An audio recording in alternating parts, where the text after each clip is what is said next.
Heavy clouds hanging over the horizon slowly swallowed up the sunlight, plunging the earth into an ominous semi-darkness. And in this silence, foreshadowing a storm, a crack was heard, and lightning pierced the sky, illuminating everything around with its ominous light. The four-eyed demon's unwavering, greedy gaze, full of insatiable hunger and sinister anticipation, burned through the victim. These four eyes reflected only one thing: the thirst to devour, destroy, take possession. The hungry, inhuman gaze of the bear-like monster, like a dark pool, sucked its target in. In the depths of these eyes, devoid of light and soul, only a primordial hunger was reflected, knowing no mercy or compassion. The demon's eyes burned with impatience as they prowled around their prey, preparing to leap up and devour it. The last drop of patience boiled inside the demon. With a hiss like a snake, he, the four-eyed monster, rushed towards his victim like a shadow, leaving her no chance for salvation. Suddenly, as if from nowhere, someone appeared, whose movement was so fast that it could hardly be seen. In the blink of an eye, the light of magic flashed, and the demon's head separated from the body, falling to the ground with a dull thud. The huge, bear-like monster, usually instilling fear with its very appearance, froze, astonished by what it saw. Its usually fierce eyes were now full of genuine fear. It looked at the defeated demon with alarm and horror. The surviving demon disappeared, leaving the man alone in the dark silence. Instead of the expected triumph, he felt only growing confusion. Something was wrong. The air seemed to tremble with someone's quiet sobs, but where would they come from in the demon world? Unable to hide the horror that gripped him, reflected in every feature of his face, the man uttered the question in a trembling voice. In the middle of the rough, rocky ground, like a delicate flower among the weeds, lay a crying human baby, its tiny body shivering with cold and fear, seemingly out of place in this harsh place. A terrible bear roar rolled through the forest like a thunderclap, causing not only the leaves but the tree trunks themselves to tremble. The vibration of its power was felt in every cell of the living creature, instilling fear in the hearts of the forest dwellers. The mythical creatures, seized with terror, fled from the bear's roar. The bear shuddered in surprise when a human child appeared behind him. Confusion twisted the bear's face, usually so imperturbable. It was as if an unknown hand had painted questions, doubts, and complete confusion on it. His nose, usually sensitive to the scents of the forest, now trembled helplessly. Suddenly, like lightning on a clear day, the boy dealt the bear a crushing blow. The beast didn't even have time to blink before its consciousness faded and its mighty body fell to the ground. The blow was so strong that a large piece broke off his horn. Under the guy's blow, the bear breathed its last. The dinner he carried was not just food, it was the hope of his grandfather's smile. And this thought filled the warrior's eyes with radiance. The smoke rising from the chimney on the roof of the house promised the warmth and comfort of a home. The boy reported his return to his grandfather, who, without getting out of bed, called out to him in a weak voice. The man looked tired and was glad to see Eder coming home. Eder, proud of his catch, dragged the bear into the house. The young man proudly announced his hunt and his desire to feed his grandfather a bear casserole. The grandfather looked at the young hunter with a smile. Exhaling, the grandfather answered him in agreement. Eder was busy with the bear. At that time, the man started talking about how he had raised him for 12 years, and that in their world, the law of the jungle is a given. Lying in bed, the grandfather spoke of Eder's strength and independence, of his ability to overcome any difficulties on his own. The boy listened, wondering what had made the old man suddenly talk about this. The boy will never forget his grandfather's kindness, and gratitude will live in his heart forever. The tragic events of 12 years ago, when the grandfather saved the baby from demons, forever linked their destinies. The man taught the boy magic. Eder looked at his hand with admiration, emitting magical light. The young man kept his gaze on the dragon. Eder looked at his hand with a smile. The boy was happy. Every day brought him joy, and for this he thanked his grandfather. Grandpa's eyes filled with tears of affection as he admired the boy's face shining with happiness. Pride for his grandson and boundless love could be seen in every wrinkle around his eyes. The man raised his head, smiled, and told the boy that he agreed. The old man looked at his trembling hands. With a hollow smile, he called out to the boy. The man told the boy about his imminent death. The boy listened with a confused look about his grandfather's last will. Confused by the incomprehensible words, Eder poured out his emotions, and the old man in response tried to calm him down. Tears flowed down the young man's cheeks, and his grandfather, gently touching his face, calmed him down, saying that everything was okay. Grandfather consoled Eder, saying that death was inevitable for everyone, and insisted that he listen to him. The boy continued to cry. The old magician said that after his death, he would return to the human world. Having stopped crying, the young man asked again about the human world. The loot the boy had brought was still lying on the floor as the grandfather explained that humans, unlike demons, had something in common with them. The old man revealed that the only way for Eder to enter the human world was to pass through a dungeon known as the Abyss.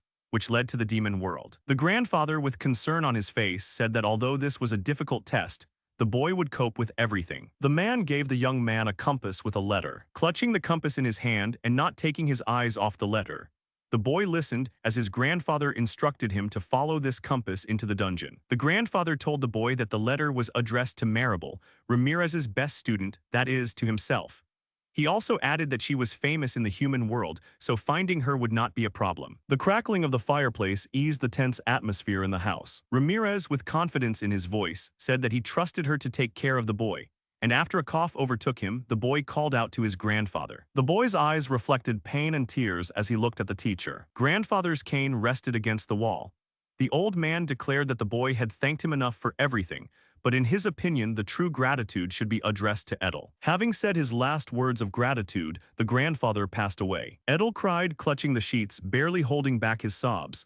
The pain of loss was tearing at his heart. The roof of the house, marked by a chimney, no longer knew the warmth of the fireplace smoke. Eder stood at his grandfather's resting place, feeling grief grip his heart. The boy thanked his grandfather from the bottom of his heart for raising him. The young man, looking at the compass, announced his departure on a journey. Clutching the compass, the boy told of his mission: to cross the abyss and find a certain Maribel in the human world. Having said goodbye to his grandfather, the young man went into the dungeon. Somewhere in this dungeon, a voice was heard about a staircase being found. The team stood out of breath before the stairs. One of the group members announced that they had reached level 30. The lovely girls rejoiced after achieving their goal after a month of hard preparation. The gentleman on the team commented that the demons, even on the upper levels, were so strong and numerous that the work was difficult. The man with the mustache said that they had reached the goal of 30 levels.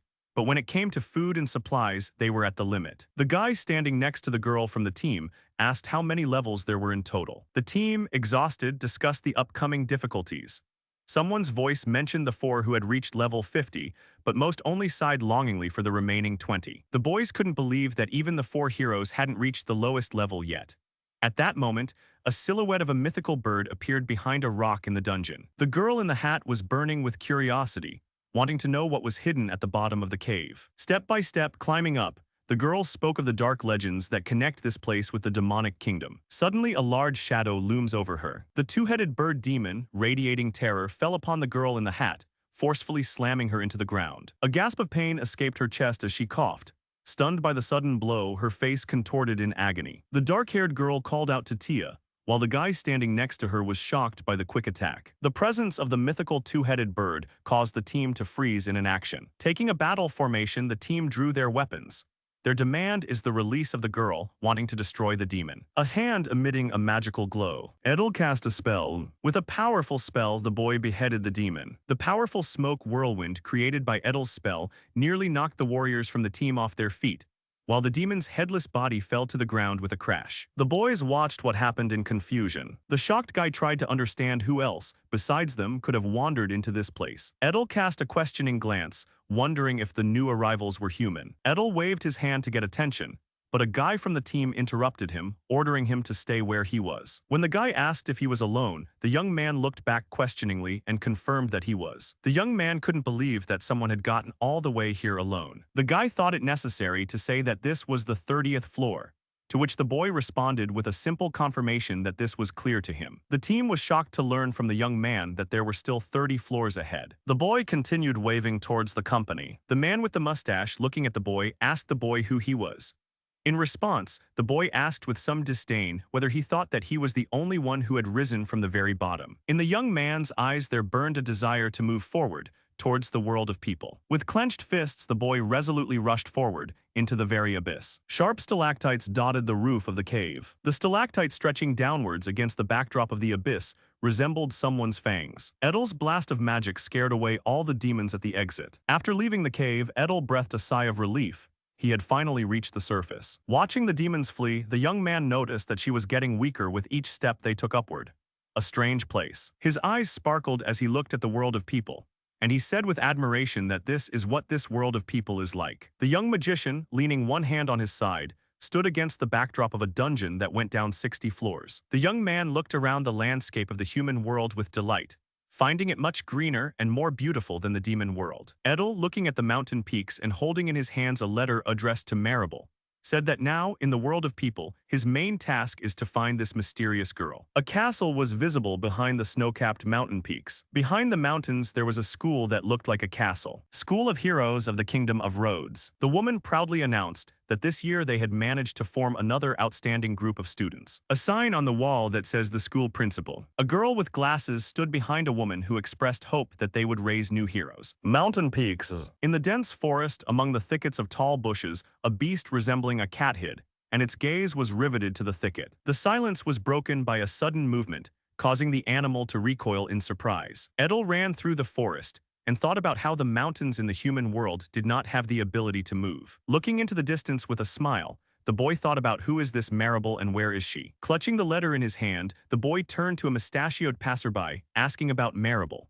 The man replied that she taught at the School for Heroes of the Kingdom of Rhodes, located nearby. The boy immediately ran away, which caused some surprise among the passerby. The young man smiled, admiring the responsiveness and kindness of the people he met. On the way to school through the forest, the boy thought that the demons would probably demand something vital for such information, unlike those who shared it for free. School of Heroes of the Kingdom of Rhodes. A couple was walking in the school park, animatedly talking about something, and a dark-haired student passed by. There was a woman standing in the window of the building watching the couple. The woman turned around at the call with a smile. Chartier, the sweet girl with glasses who had called out to Madame Maribel, looked at the woman with a smile. The woman studied the list of this year's hero school students provided by Chartier. Thanks to Maribel's work, the school attracted a record number of applicants this year. Looking at the list she held in her hands, the woman said that each team member played a role in achieving this result. The girl, with barely noticeable sadness in her eyes, told about the difficulties they encountered at the beginning of their journey. The royals and aristocrats, feeling hostility towards Maribel's growing school,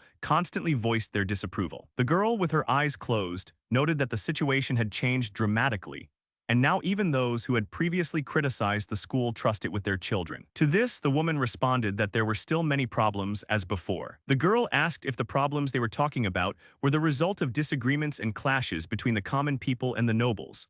Maribel remained silent in response. Leaning on her hand, the woman noted that the situation was unlikely to change in the near future. Standing by the window, Chartier listened as Maribel reflected on how if a magic teacher named Ramirez had been there at that moment, perhaps things would have turned out differently. The stranger's unexpected question about Ramirez caused a sharp change in Mrs. Maribel's expression. Suddenly, Edel appeared behind the ladies and greeted them. Completely bewildered, Maribel-sama turned around to see who greeted them. Sharply grasping the handle of her weapon, Chartier turned around with a clear expression of surprise mixed with concern on her face. Protecting Madame Maribel with her hand, Chartier categorically declared that if anyone uninvited tried to enter this building, the golem must destroy them. The boy, after thinking for a moment, asked a question about the golem. The young man said that he was familiar with the object and explained that he was the one who destroyed it. Having supplemented his story with the information that the golem he had destroyed did not even react to his presence, the young man attracted the worried glances of the ladies,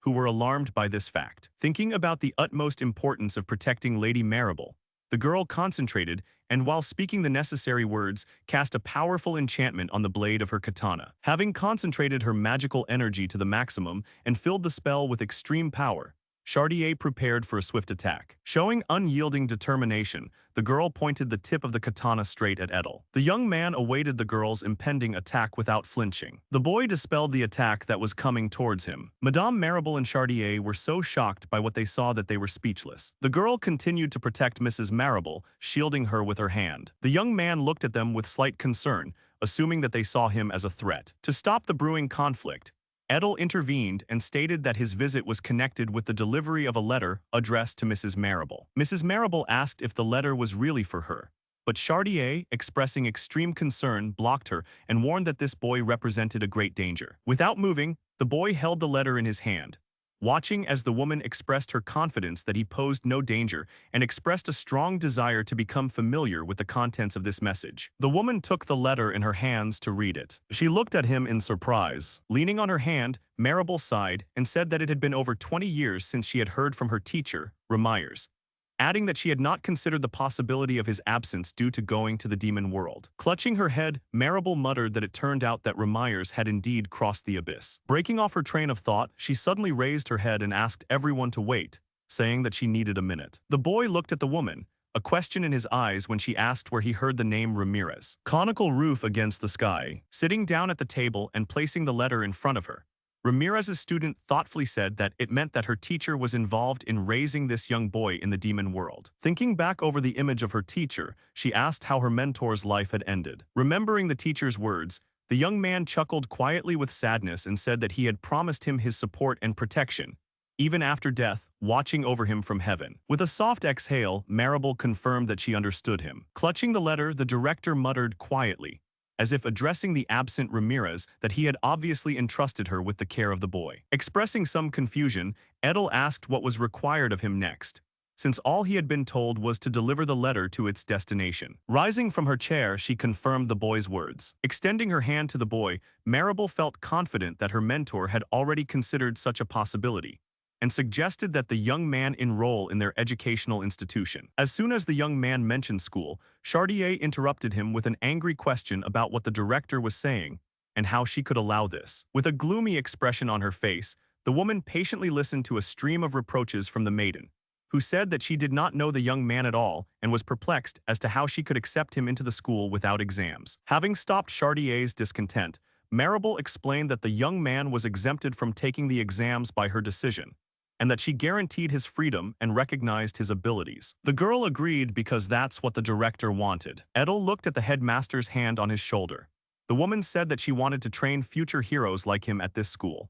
She added that since Ramirez had trained him, she believed that he deserved to be here. As she left the room, the director asked Chartier to temporarily take the boy under her wing, show him everything, and if necessary, give him instructions. Chartier confirmed her readiness, and the director added that the boy lacked awareness for the human world. The young man looked at her questioningly, while the girl bowed to the director, who, as she left, said that she was counting on Chartier. The girl, with a disdainful and displeased look, ordered the young man to follow her if he had time. The girl moved quickly, leaving the young man behind her at a distance of 1 step. The girl looked with disdain at the guy walking behind her. Eder called out to Chartier and asked where they were going. The boy continued to follow the girl and asked her about something, but she ignored him, stopped, moved her heel slightly, and said that, despite respecting Ms. Maribel's opinion, they could not accept a person with such limited abilities into the school. Pointing her finger at the boy, she stated firmly that she would conduct an entrance test to assess his abilities. Scratching his head in confusion, the young man asked if this test was an exam. In response, the girl stated that it was just a warm-up. As soon as the young man and the maiden stood at the edge of the thicket,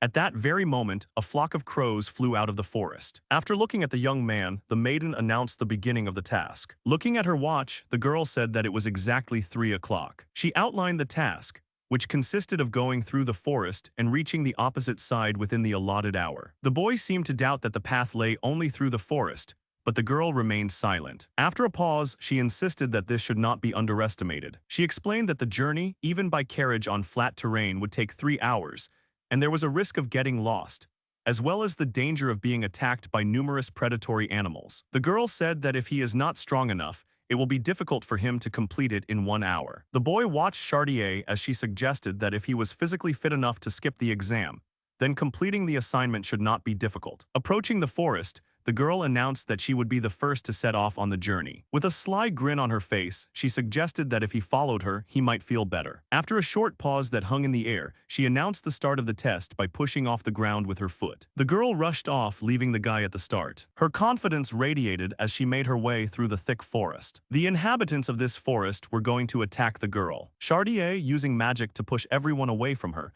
created a free space around herself. She destroyed one creature with magic. She asked with glee that they thought this was enough to stop her. Turning around, the girl thought that she had set the difficulty level too high. Chartier believed that, in the most optimistic scenario, only half of the current year's first-year students would cope with the task. Having freely fluttered out of the forest, the girl found herself in an open place. Having landed, the girl held herself lightly with her shoe. Adjusting her hair and smirking slyly, she wondered how long it would take him to overcome this challenge. Standing half-turned, she thought that the young man was too self-confident, and that he would most likely not go even half the way. After Eder said that the girl had finally arrived, her expression changed. She turned around immediately. Chartier saw Eder in front of her, who was stretching and yawning. Speechless and with a changed expression, the girl was amazed to see the young man, as she had not expected him to appear at all and could not believe that he had completed the test so quickly. The boy, yawning, noticed that she was late, and that he had been counting on her arriving earlier even before him. Chartier asked the guy with irritation how long he had been standing there. The young man said that he spent 20 minutes there,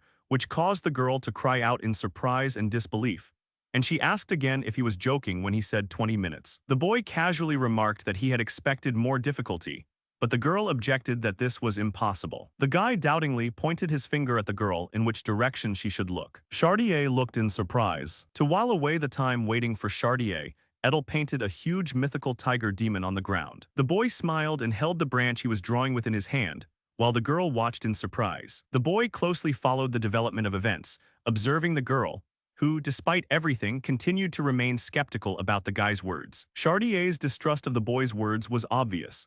To test his veracity and perhaps dispel her doubts, she offered to play a game. Having expressed doubts about the proposed game with a hint of irony, the boy heard from the seriously minded girl and offered to the young man to run through the forest together. Coming closer, the young man confirmed his consent to the girl's proposal, readily accepting the challenge. Pressing her heel hard into the ground, the maiden declared the consequences of her defeat. She announced with some embarrassment her intention to imitate a dog and whine in front of the young man, after which the guy asked whether this action was obligatory. The girl took the starting position, tensing the muscles of her legs and torso.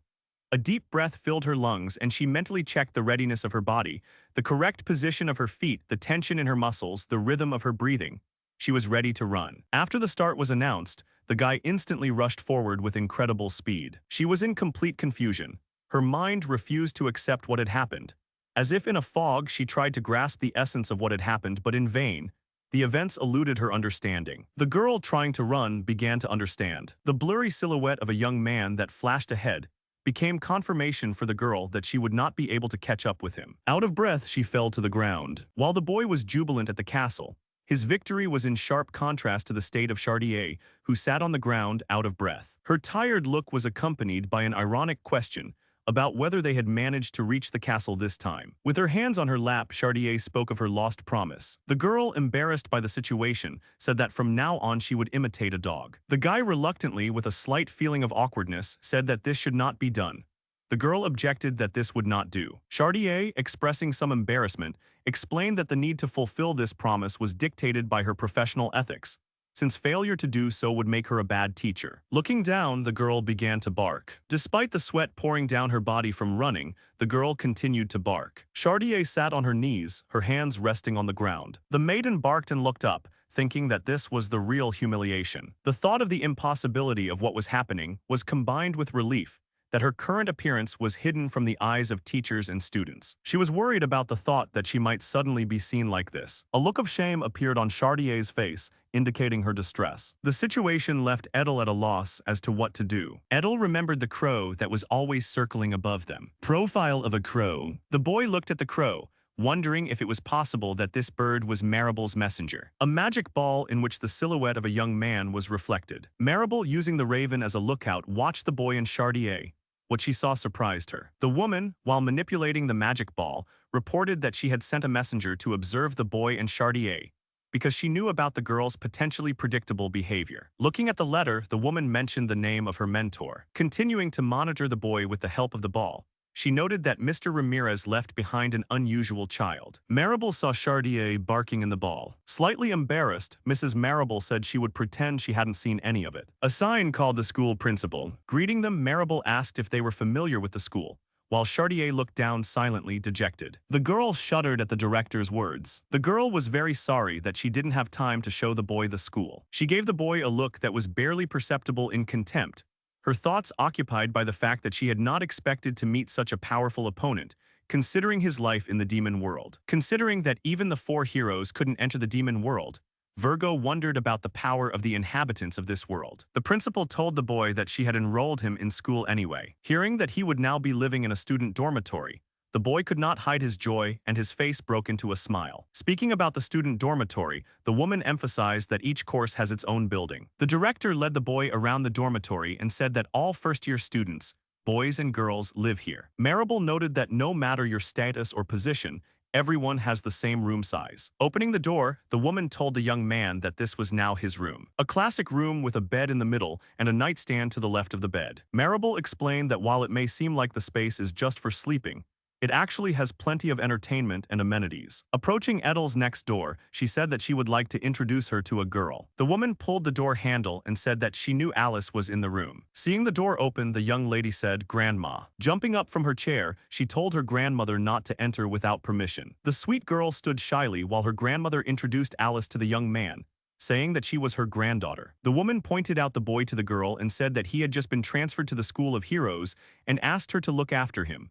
The girl asked doubtfully about his transfer. The woman told the young man, who was looking at the girl with some awkwardness, that he would be in the same class as Alice and could ask her any questions. She stepped back slightly and put her hands forward in disagreement with her grandmother. The girl objected to her grandmother, saying that she did not want to do this and did not understand why she should do it. And as if with a blow, the grandmother knocked her granddaughter out, declaring that it was all because she had no friends. As she closed the door, the woman told the boy that the girl was a little strange, but that he shouldn't worry.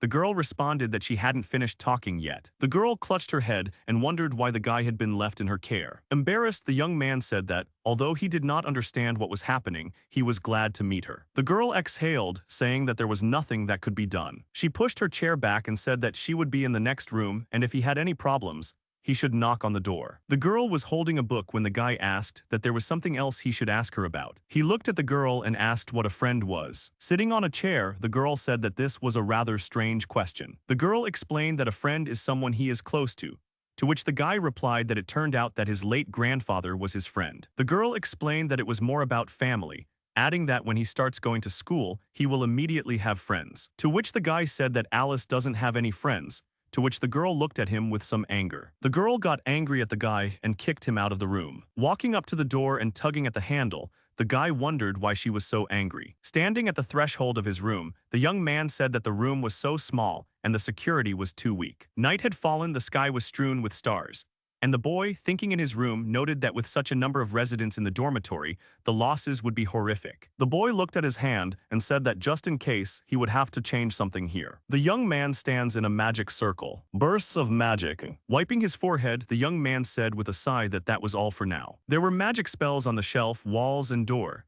This will keep enemies from attacking. In addition to other precautions, a trap was installed under the foot of the bed, which significantly reduced the likelihood of a successful surprise attack and allowed one to feel more at ease. Having confirmed the presence of a powerful trap on the wall, the guy assured that there was no need to worry about the killers anymore. The boy thoughtfully went over the words about tomorrow's classes in his head, without having any idea what it was. The young man looked at the spell. In her room, the girl, lying on her bed, thought about why she was the one assigned to do this. She buried her face in the pillow, lamenting her inability to communicate, especially in this case, since he didn't understand the most basic things. Lying there, she began to think about what it would be like to look at it from the other side. She remembered her grandmother's words about how she didn't have any friends yet. Alice got angry and said that her grandmother didn't understand at all what she felt. The girl interrupted her train of thought and decided to go to bed. Alice decided to change her clothes when suddenly she heard some noise. Using magic, Edel was about to pass through the wall,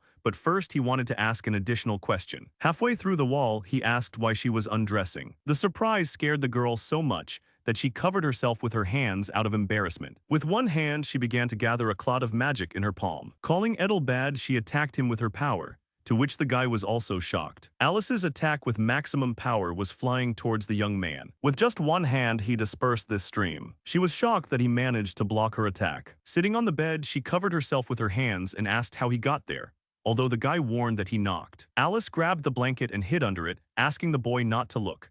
The young man immediately turned around and his face showed discomfort. Confused, Alice covered herself with a blanket, wondering who he was if he could walk through walls and easily block magic. As he left the room, the young man apologized. The girl threw a pillow at the door and the guy immediately closed it. Standing outside the door, the young man said that there was no need to be angry. The young man suggested that she must also like to walk around naked, citing the fact that he and his grandfather usually walked around like that at home. Having promised to return to the questions tomorrow, the guy headed to his room. Morning came. Edel knocked on Alice's door. Alice's gloomy figure appeared in the doorway and wished him good morning. Telling the young man that he was also in good shape, Edel, in response to her good morning, asked her what was wrong with her eyes. According to the girl, because of him she did not sleep all night and was forced to remain on guard. The young man standing opposite the girl apologized for not knowing that people couldn't walk through walls.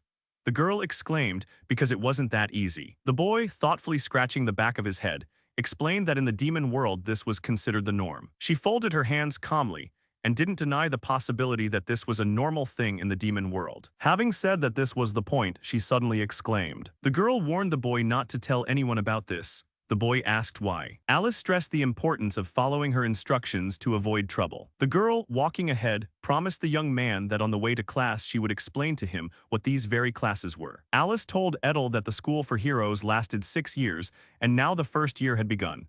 The first thing they would teach him was the basics. According to the young lady, the curriculum included magic, arithmetic, martial arts, tactics, adventure, history, and many others. She added that the first year of study takes place in the form of individual lessons with a home teacher, after which group study begins. Having reached the audience, the girl announced that they were there. In the lecture room, the teacher was in his place and preparing for the lesson. Chartier clapped her hands and asked everyone to take their seats to begin the lesson. The news of the new arrival caused general surprise, and the students immediately began asking questions about the transfer exam and how difficult it was. It was suggested by the audience that Eder, standing next to the teacher, was well prepared for the translation. In the quiet of the lecture hall, adjusting her glasses which had slipped slightly down the bridge of her nose, Madame Chartier addressed the young man standing at the board. Her voice, though quiet, was clear. With it, she asked Mr. Eder to introduce himself to the class. Her gaze on the young man brought back memories of the day she had given him a test in the form of an exam. The thought of the infamous day when she had to pretend to be a dog brought a wave of embarrassment, and she couldn't imagine her students' reactions if they had witnessed the incident. Having politely greeted his new classmates, Eder, with a slight smile, explained that he still did not quite understand what school was like, but nevertheless, he was very pleased to meet everyone present in the class. Suddenly, puzzled questions and comments came from all corners of the auditorium. Students expressed their amazement at how Eder could not attend school, since even the most ordinary people attend elementary school. A loud voice rang out from among the students gathered in the auditorium. Someone, without thinking of tact, suggested that Eder probably lived in a rural area and therefore had no opportunity to attend school. The young man refuted the assumption that he was of rural origin, calmly and politely explaining that he was a native of the demon world. This statement caused further confusion among the listeners. The new student's statement caused an unexpected and profound reaction in the audience. The sudden silence and expressions of surprise on the faces of those present testified to the strong impression his words had made. Alice's face reflected slight anxiety. She thought with anxiety that she hoped for understanding from those around her. Chartier, puzzled by the boy's words, covered her face with her hand. Her silence, broken only by a soft sigh, spoke of inner unrest and confusion. The sudden silence of those around him made the young man think. He went over his last words in his mind, trying to figure out what exactly could have surprised or upset them so much. He was sure that he hadn't said anything that could have caused such a reaction. There was an unexpected pause, the silence of which was broken by a sudden, loud burst of laughter. Someone from the audience, not hiding his ignorance, laughed so loudly that everyone present turned their attention to him. The first laugh was followed by others. Someone in the audience joined in with the person who had started laughing, and soon the audience began to chuckle, which gradually grew into general laughter. Eder didn't understand the reason for this laughter. With a carefully thought-out plan, the man who had provoked laughter from the audience suddenly stood up from his seat. He expressed his complete disagreement with Eder's claim of being from the demon world, stating that it was simply impossible. The boy's gaze, full of smirk and obvious skepticism, was directed at Eder. Non-verbally, he expressed his complete disagreement with the young man's words, leaving no doubt that he considered the story about the demon world to be fiction. Eder remained motionless and showed complete calm despite the approach of that same guy, clearly showing his readiness for the upcoming interaction. Approaching Eder with obvious distrust and irritation on his face, the guy could not hide his displeasure, expressing it both with words and facial expression, asking if Eder really dared to laugh at him. The geyser stood frozen in front of Eder, separated only by the narrow strip of the teacher's desk, like a front line. Tension vibrated in the air. The teacher immediately jumped up and, standing between Geyser and Eder, gestured for both of them to stop, trying to prevent the conflict from escalating. Geyser, looking at Eder with a contemptuous grin, asked the teacher if it was true that he came from the demon world. Chartier, professionally adjusting her glasses, politely informed her that she was currently unable to answer the question posed, without explaining the reason for her refusal. Geyser merely sneered, showing that Chartier's answer meant nothing to him and that he considered himself above what was happening.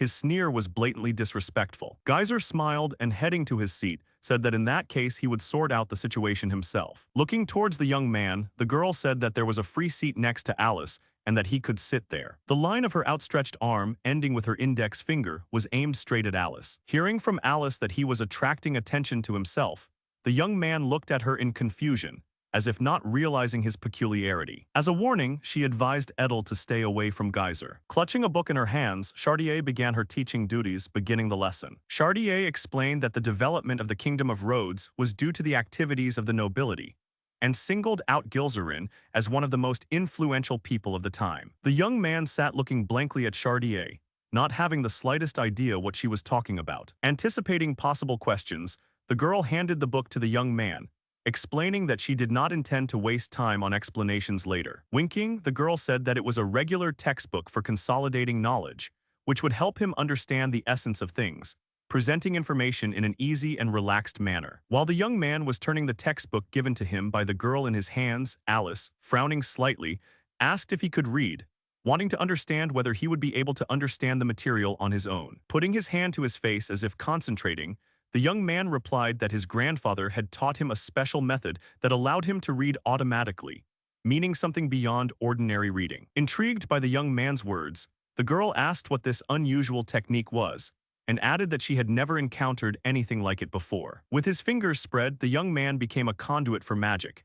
His eyes lit up from within, as if reflecting the light of an invisible flame. The guy seemed to have connected to some source of knowledge and began not just reading, but absorbing information directly into his brain. Having told Alice that he had already mastered almost all the contents of the book, the guy only aroused skepticism in her, because it was simply impossible to believe in such a thing. The girl began to test the young man with questions, to which, to her surprise, he answered easily and confidently. Alice asked the young man what kind of magic he used to remember, to which the young man replied that it was the most common method.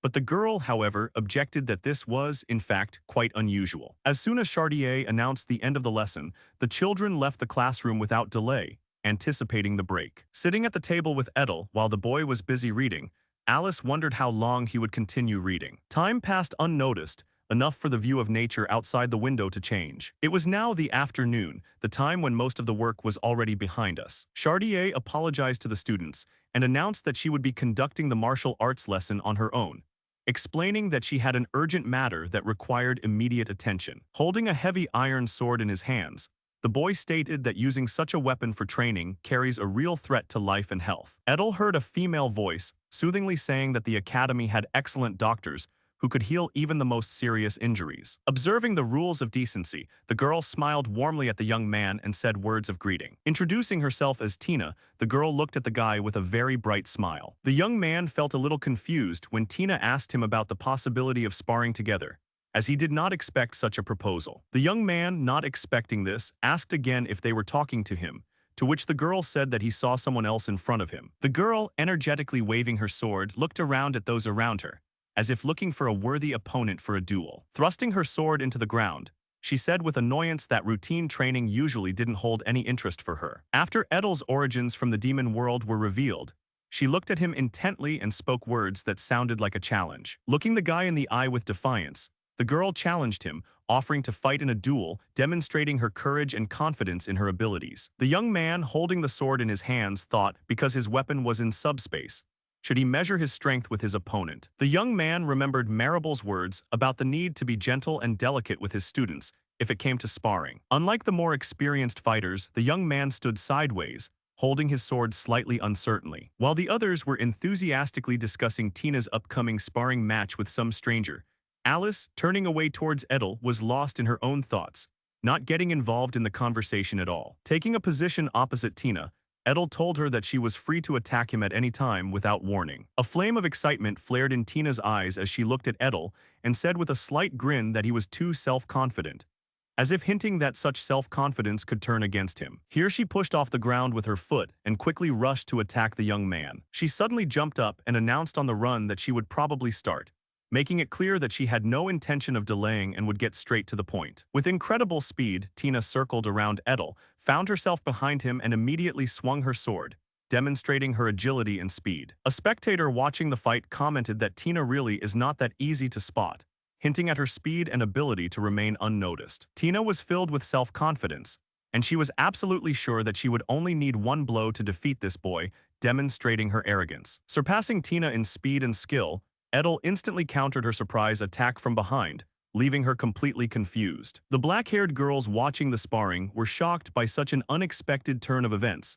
not expecting the fight to take such a turn. Tina swung back for another blow, seething with rage as she continued to think about how Edel had managed to block her previous attack without even looking. Despite the constant attacks from behind, the young man demonstrated excellent skill, successfully repelling all of the attacker's blows. The audience was stunned by what was happening. An exhausted Tina, struggling to catch her breath, couldn't understand how Edel was blocking her attacks, while Alice's gaze went to how easily he blocked Tina's attacks, remembering yesterday. Alice watched Edel with a slight worry in her eyes, wondering what kind of grueling training must have gone into shaping his extraordinary abilities. The boy turned around slightly, casting a fleeting glance at the black-haired girls standing behind him. The young man merely glanced at the girls, while Tina commanded them to attack him immediately. With eyes blazing with rage, the girls rushed to attack the guy, shouting threats that he would pay and regret everything. The girls attacked from the front, and Tina came from the rear, closing the circle and depriving Edel of any opportunity to maneuver. Without making any special effort, the young man confidently repelled all the attacks of the attackers. The ladies were so shocked by what had happened that their usually reserved faces were distorted with shock, and their eyes expressed complete confusion. Tina looked at Edel with a grimace of fury, refusing to believe that he had parried even their coordinated blows. All those present looked at what was happening in amazement, as they did not expect such a turn of events from the newcomer. For some time, the only sound in the hall was the ringing of blades. The exhausted girls, sitting on the floor, admitted their helplessness to the young man with surprise and jokingly asked if he was a monster. The victory clearly pleased the guy, and he did not fail to report it. Tina curiously asked Edel about the origin of his extraordinary maneuverability. The young man thought for a moment, trying to remember something. According to the young man, he once had the chance to fight a demon that had 100 arms, and compared to that experience, the current situation seemed insignificant to him. The girl's admiring look expressed doubt when she assumed that Edel was simply playing a trick on her.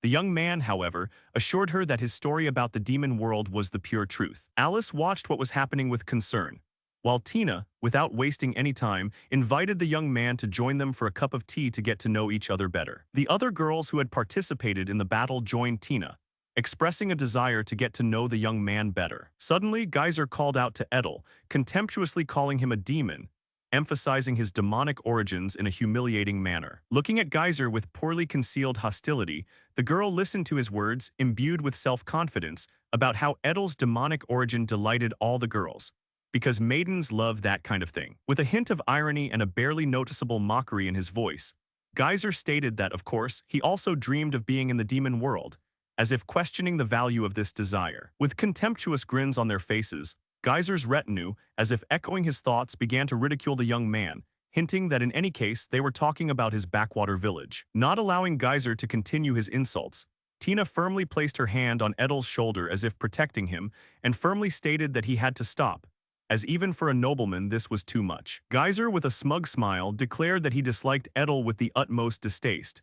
He expressed his intention to subject Edel to some kind of test, wanting to test him. The young man, without flinching and in a voice without a trace of emotion, explained that he had long since come to terms with the constant attempts on his life in the cruel world of demons, and therefore nothing touched him anymore. Geyser and his companions used mocking rhetoric of false threat.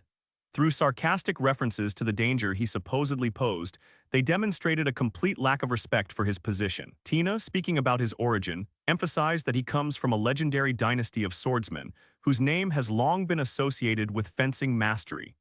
According to her, it was this status that made him the next candidate for the head of the club. Even Geyser's ridicule did not shake the girl's confidence that Edel, thanks to her abilities, would easily gain the upper hand in this confrontation. The guy, barely containing his irritation, turned sharply to the girl. His gaze, full of mistrust, froze on her, and his voice, suppressed by anger, demanded that she repeat the words she had just said. Geyser's minions, speaking disparagingly of Edel, claimed that he could not surpass their leader, since Geyser himself had proven his superiority by defeating one of the most experienced members of the fencing club. Mocking Edel, Geyser, with a sarcastic grin, declared his desire to engage him in a duel not out of sporting interest, but to finally humiliate him in front of everyone. The young man asked doubtfully whether this should be done immediately, to which the guy answered affirmatively, adding a challenge in the form of a question about whether the young man was afraid. After a short thought, during which Edel mechanically scratched the back of his head, he gave his consent. The young man, holding his hand behind his head, said that he wanted them to finish everything quickly. Geyser held his sword tightly in his hand, showing his determination and readiness for action. After calling the youth a country boy, Geyser turned his sword-holding hand and pointed the sharp blade straight at Edel. People who watched the conflict between the two young men expressed the opinion that the new guy was going to fight Geyser in the near future. Alice watched what was happening with attention and concern, while the people around her discussed the upcoming fight between the guys and expressed their opinions. When Alice looked at the guy, she felt anxious and worried. She turned to Geyser with a request to stop this conflict. The maiden felt uneasy and worried when she noticed a shining and sharp sword in Geyser's hand, which looked very dangerous and could harm Edel. The girl immediately warned that this sword was made of mithril, and its hardness is much higher than steel, so Edel's sword can break very easily. Throwing out a mocking remark, the young man emphasized the lack of formal restrictions on the choice of weapons, stating this with deliberately exaggerated seriousness. The young man, without showing any particular emotion, noted that it would not be difficult for him to cope with an ordinary sword, since Geyser, according to him, had neither magical nor consecrated weapons. He thought that Edel was saying absolutely unreasonable things, and after that he decided that it would be better to tell him all the rules. Geyser believed that he could easily destroy his sword, as breaking the weapon would mean certain defeat for him, and he saw this as an opportunity to quickly achieve victory. The boy ran at the young man with a sword and said that he was a nobleman who had decided to fight a simple village boy. He also said that he wanted Edel to thank him for this with tears in his eyes. Geyser slashed at Edel's weapon with his sword, trying to damage it and break his sword. At that moment there was a loud crack and the sword broke, making the characteristic sound of breaking metal. With a feeling of triumph and joy, Geyser thought that he had managed to break Edel's sword, and now all that was left for him to do was complete his mission, destroy Edel in order to achieve his goal. The group of nobles, worried and shocked by what had happened, turned to their leader, trying to get his attention. He noticed their uneasiness and asked with interest what all the fuss was about. Geyser's hand gripped the hilt of the sword tightly. He stood there literally paralyzed with shock, unable to move or make a sound. Despite what had happened, Edel stood motionless as if nothing could break him. Unlike what one might expect to see a broken or damaged sword, he had a whole blade in his hand, ready for battle. Mixed feelings, mostly confusion and disappointment, were reflected on Geyser's face as he looked at his sword. He seemed unable to believe his eyes, unable to understand how his weapon could be in such a state. The young man realized with horror that his sword was practically unusable. It was broken almost to the ground. Only a few pitiful fragments remained. No one could believe their eyes. Everyone expected that Geyser's legendary sword would easily deal with Edel's ordinary weapon. But the unthinkable happened. It was Edel's sword, a mass-produced sword, that crushed Geyser's weapon. The boy fell to the ground, shocked by what had happened. At the same time, one of the spectators, still not believing his eyes, muttered that he had not even suspected the possibility of breaking Geyser's sword. Alice, her eyes shining with delight, watched the duel. Joy and surprise were mixed in her gaze, and what was happening seemed so incredible that she refused to believe her own eyes. Broken in spirit, he looked at Edel, his gaze filled with dejection and fear, like a shadow darkening his face. Edel, unperturbed, didn't even pay attention to his defeated opponent. At this time, to everyone's surprise, Geyser said that this guy was obviously too strong. Edel, towering over his fallen opponent, looked at him with a calm, indifferent gaze. All the self-confidence that had recently blazed in the young man's eyes was now replaced by a pitiful expression of defeat. In the silence that hung over the arena after the end of the duel, the sound of his footsteps seemed deafening. The young man, as if led by an invisible force, approached Geyser, putting the tip of the sword to the boy's neck, letting him feel the cold of the steel. The young man with icy calm asked if he wanted to continue his senseless resistance. Clenched teeth, darkened face, burning gaze, everything spoke of Geyser's raging anger.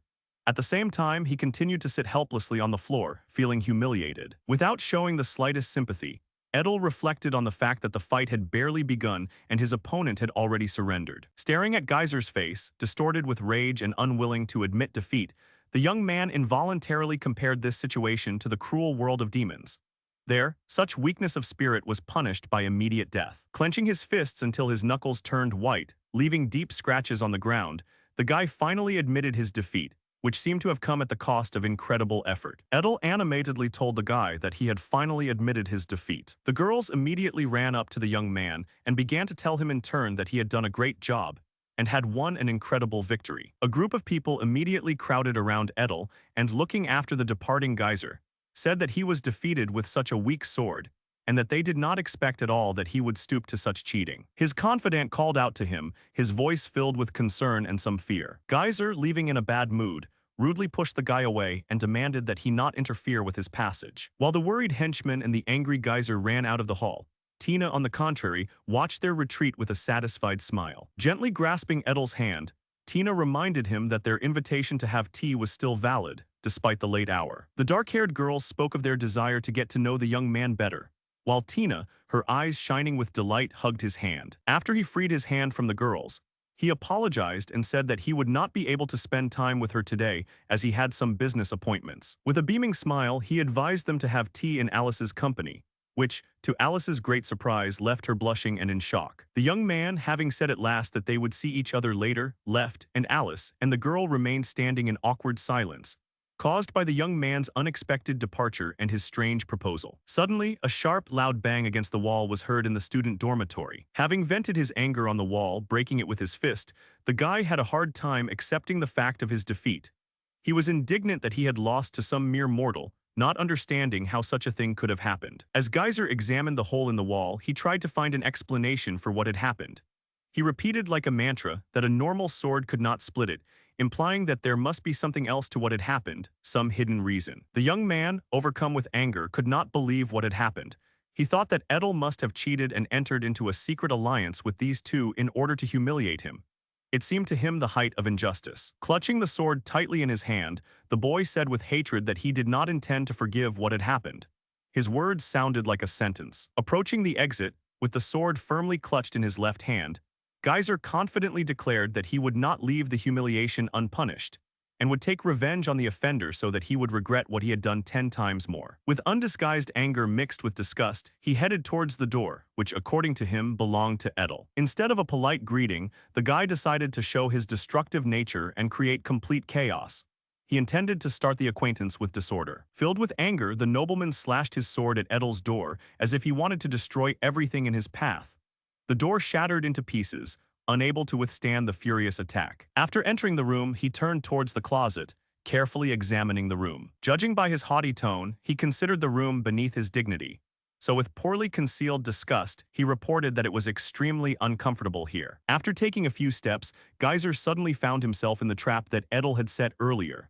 Apparently, Geyser was not prepared for such a turn of events. The guy's face expressed extreme surprise, since what he saw completely contradicted his expectations. Suddenly, right under the young man's feet, a black abyss opened up, as if the earth itself had decided to swallow him up, leaving only emptiness and darkness. Scared to death, the boy could do nothing when suddenly a void formed under his feet, and he quickly fell down, deprived of any support. As he fell, the young man felt his body hit the hard ground with force. After a painful fall, the young man found himself sitting on the ground. He mechanically scratched the back of his head, as if trying to relieve the pain, and quietly stated the fact that it was very painful. The guy, stunned by what he saw, asked with confusion and alarm in his voice what the hell was going on. The guy didn't have time to come to his senses, as he fell into a trap and found himself locked in a cage. And somewhere off to the side, there was a sword lying next to him. The young man, feeling very confused, wondered how such a hole could have formed in this place, since he was absolutely sure that the existence of such a room was simply impossible. The young man grabbed the railing of the grate and pulled with all his might, trying to free himself, but to no avail. He kept saying that he couldn't get out, his voice full of despair. The guy was puzzled and could not understand what strange and frightening events were happening around him. Fear was clearly visible in his eyes, reflecting his inner confusion and anxiety. In the grate next to the geyser was a disgusting clot of slime. This mass was so unnatural and repulsive that it evoked a feeling of disgust and fear. The young man, taking the sword in his hands, expressed his surprise and indignation at the fact that they tried to scare him with the help of the vile slime. He declared that no one had the right to do this to him, and his voice was full of determination and anger. The young man swung his sword resolutely at the disgusting clot of slime, loudly ordering it to disappear. The boy swung his sword at the slime, but to his surprise it reflected the attack, causing the blade to bounce back as if it had hit something hard and elastic. The guy jumped back and pulled his sword away from the unexpected reaction of the slime. The slime rebounded, and the young man, closely watching its behavior, expressed the opinion that it was elastic. The slime began to engulf the nobleman's sword, And he, who had not expected such behavior, asked in confusion what it was, his voice full of shock at the unexpected development. He stared at the slime, his eyes wide with fear.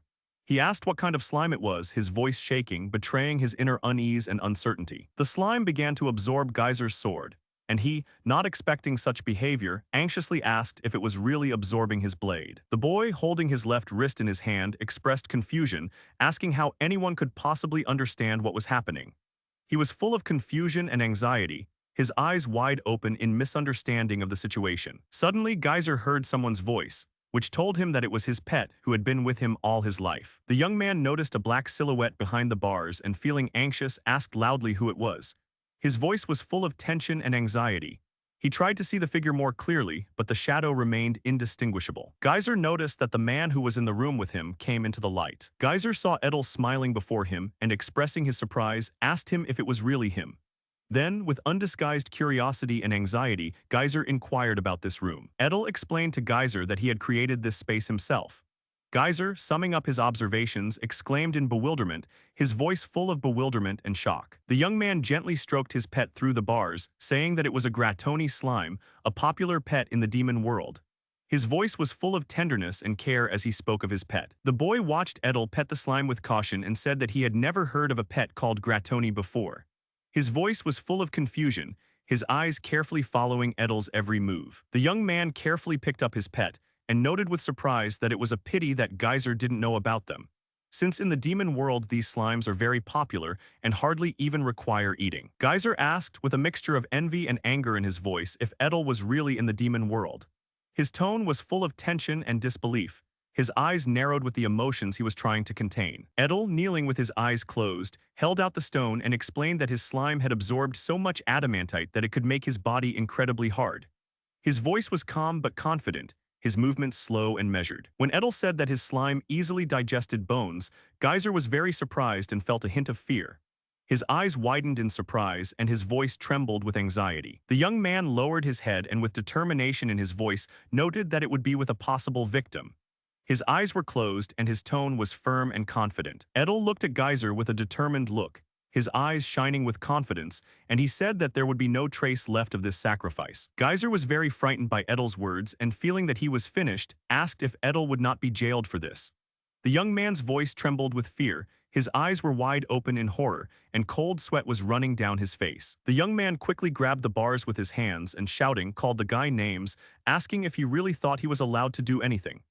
He was full of anger and indignation, and his eyes were burning with rage. Edel looked at the boy menacingly and intimidatingly, listening attentively as he told him about his aristocratic origins. The aristocrat stepped back from the boy, feeling fear, while he, with a confident and calm tone, said that, as his grandfather used to say. Edel said his grandfather said that the enemy should not be released, no matter what. The young man carefully opened the metal grate. Edel, moving towards Geyser with a clear threat in every movement, confidently said that by letting go he would risk his retribution. His voice was cold and mysterious, and each word sounded like a phrase of absolute truth. Geyser backed away in fear, not understanding what was happening here. The young man slowly extended his hand towards the geyser, and at that moment the boy suddenly screamed in fear. The next day after this strange incident, the auditorium is filled with a constant hum of conversation from other students in the course. All the students looked tensely at the desk behind them. Alice, addressing everyone present, asked why they were looking at their desk so strangely. Her voice was calm, but her eyes showed a sincere desire to understand the reason for their behavior. There was an excited guy sitting next to Edel, and everyone tensely asked who this guy was. The cheerful young man waved energetically in their direction and announced with a smile that it was he, Geyser, and wished everyone a good morning. His movements were lively and full of energy. Noticing Tina, Geyser wished her a good morning with a smile, but Tina was frightened by his friendliness.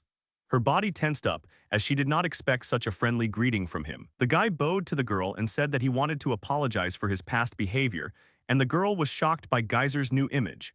She couldn't believe that the Geyser she knew before could change so much and show such sincere remorse. Alice asked Edel what had happened to Geyser to make him so friendly, noting that he was a completely different person.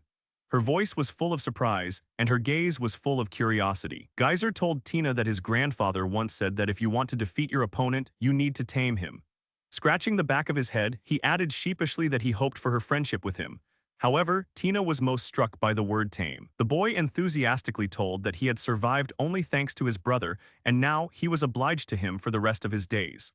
The young man was full of gratitude and determination. He seemed to glow with sincerity and devotion. Alice noted with indifference that it looked scary. Her voice was calm and even without any emotion. Geyser was friendly and sociable with everyone. He moved from one student to another, trying to support each topic of conversation. His demeanor was energetic and attentive, as if he were trying to create an atmosphere of openness and participation. Alice asked Edel what he did to Geyser because his behavior frightened her. Her gaze followed the boy closely, waiting for an answer. Edel replied that he hadn't done anything special to Geyser, he had simply instilled discipline in him.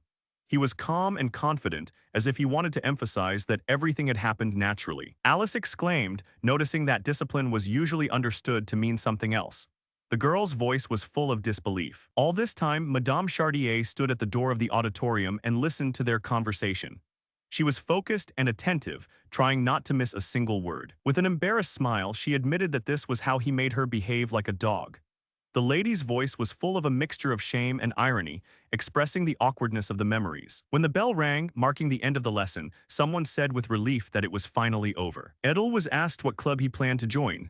Edel thought for a moment, asking about the club. Geyser explained that these were extracurricular activities organized by the students on their own initiative, and suggested that they go and see them right now. The young man confidently declared that he would soon become the best swordsman in the club, but Alice and Edel ignored his words. Instead, Edel asked the girl what clubs existed. The young man counted off several well-known clubs on his fingers: martial arts, dueling, art club, and shooting.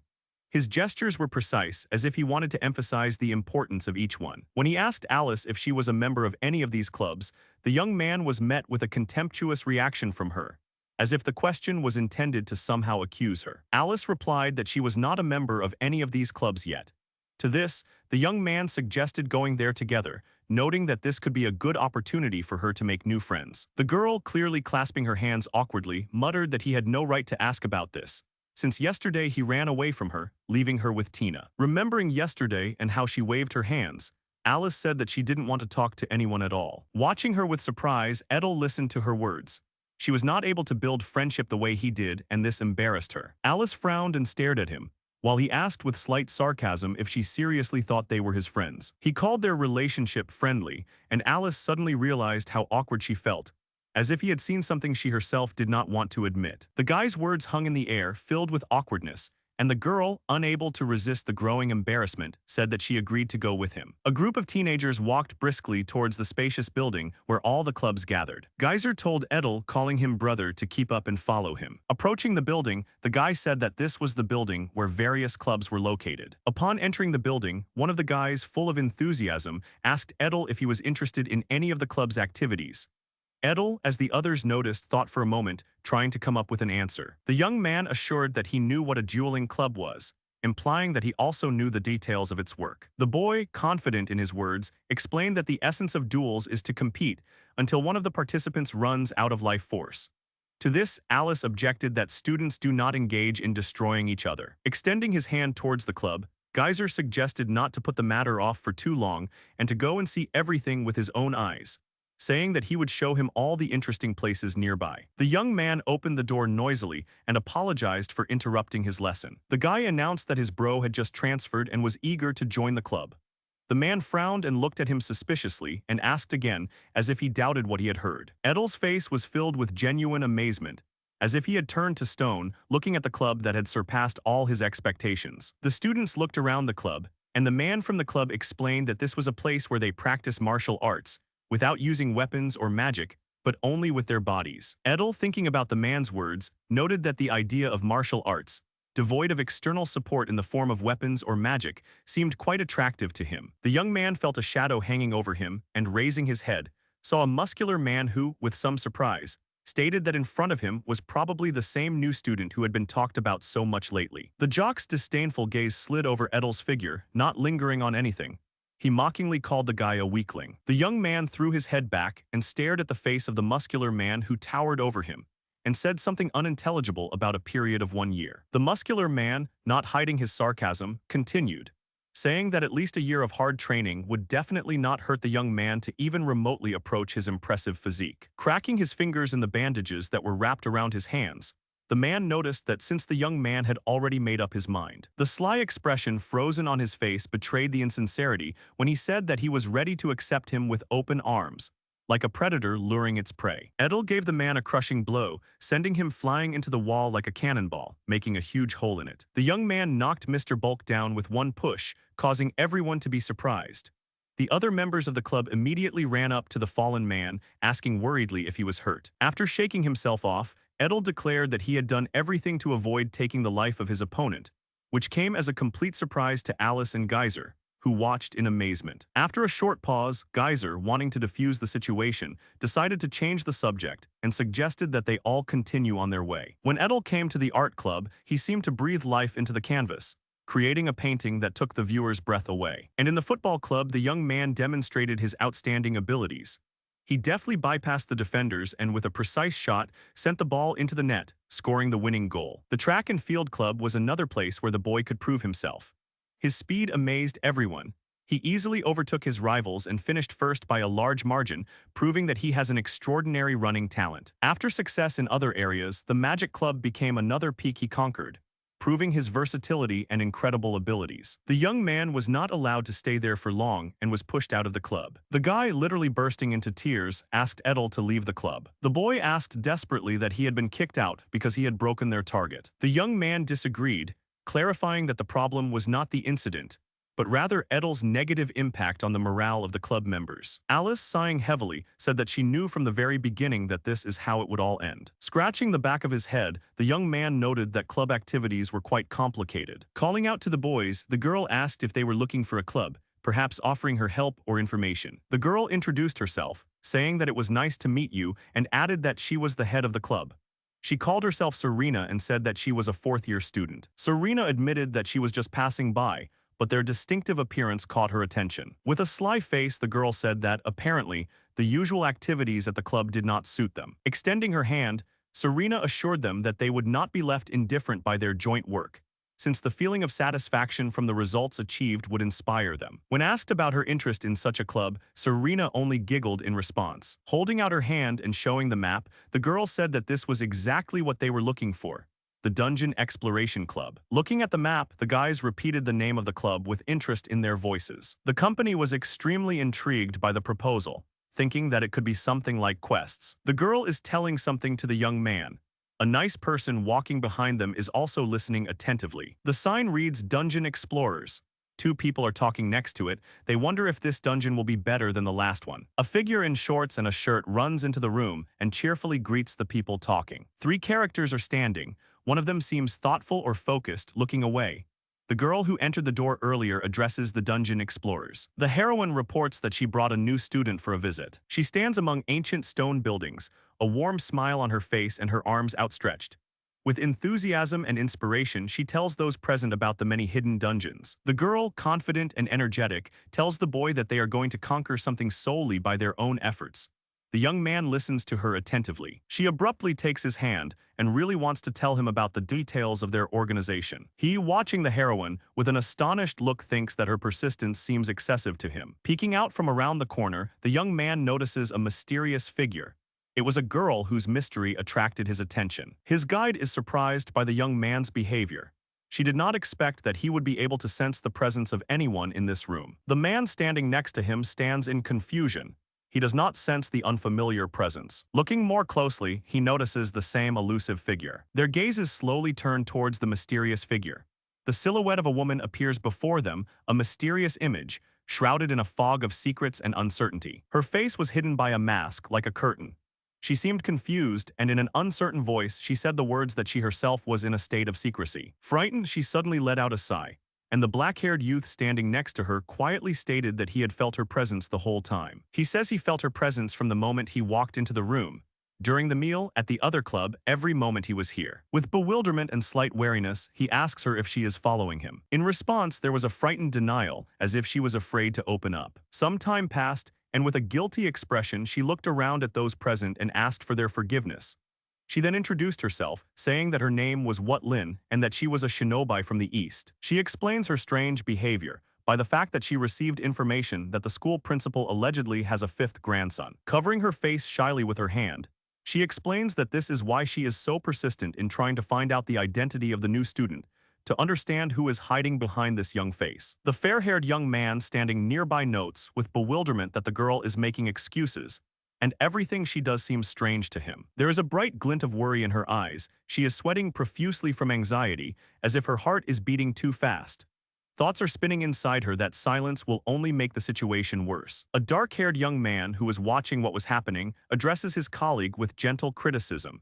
He believes that he is putting pressure on this girl in vain because she has no evil intentions. His mysterious gaze was directed at the girl, and he said that if they had intended to harm him, he would have dealt with her long ago. At this point, the girl who brought everyone here takes the initiative and asks everyone to calm down. Her voice becomes firm and confident. She calmly places her hand on the table, urging them to listen to her carefully. She points to the map laid out in front of them and states that their next task is to go on a reconnaissance mission into a dungeon located near the city. Then he asks if the boys want to join in. The answer is yes. Two of them are determined to do it together. But there is one among them, a girl who looks scared. The cute girl with a bow in her hair, feeling anxious, tried to abandon the mission. The dark-haired young man couldn't resist and with a slight smile teased the girl, emphasizing her nervousness. This irritated her. However, despite everything, the girl, gathering all her will and determination, finally agreed to go on a dangerous journey. The outlines of the ancient building with its domed roof softly stand out against the cloudy sky, creating a special atmosphere of mystery and anticipation. At 7 a.m., the team members gathered to conquer the thousand-year ruins. The head of the team began her story about this object. Conquering it is not as easy as it seems. It turned out that the team had already conquered this place. But this time, the commander decided to do it all over again. She pointed her finger at the map and suggested going to the middle level. Looking back at the boys, she said with a smile that the structure of the dungeon was constantly changing, so her suggestion was appropriate. The most serious young man asked in surprise if the structure changed every time the team members entered the dungeon. In response, he received a chuckle and a negative answer. This answer made him think. It turned out that the dungeons of the human and demon worlds were different. The commander interrupted his thoughts and said that she would divide the 23 participants into teams of 4 people. The squad leader slowly and decisively began to distribute roles, like a director dividing the participants into fateful destinies. A young man with blonde hair named Geyser was appointed as a sword master, a brave man ready to strike the enemy with the sharpest blade. A shy girl with a cute bow on her head named Lou Alice chose the path of magic, offensive and furious, like lightning tearing apart the darkness. The masked girl, the mysterious Lin, has taken on the role of cover, hiding in the shadows like a ghost, unnoticed and dangerous to the enemy. The commander looked at the black-haired Eder and thought, as if in the depths of her mind there were secrets that had yet to be revealed. He, looking at her with bewilderment, as if he could not comprehend her thoughts, continued to examine her, and in his gaze one could read a mixture of curiosity and bewilderment. She, lost in thought, explained her thoughtfulness by the fact that she did not yet know all of the young man's strengths, and therefore decided to entrust him only with support, quiet but important. Suddenly, eerie, disturbing sounds began to sound in the dungeon, as if someone or something was awakening, ready to enter the stage of this darkness. The team members stood in tense silence, as if frozen in the face of the unknown, waiting for the appearance of a terrible monster that could suddenly flare up from the darkness. The commander, turning to Lin, asked if she sensed the presence of something sinister hidden in the darkness. The shinobi folded her fingers, demonstrating some ancient technique. It was as if she had scanned the entire dungeon. After this, the girl said that she didn't feel anything suspicious yet. Edel instantly appeared behind her, calm and confident like a shadow, ready to intervene at any moment, asking if her words were true because he felt something different. She felt scared when she felt his gaze on her. He pointed his finger at the stairs in bewilderment and said that the monster was already approaching. Lin glanced at Edel's back with anger and displeasure, as if accusing him of something. In the blink of an eye, the team heard the thunder of hooves, a sound that foretells the approach of the inevitable,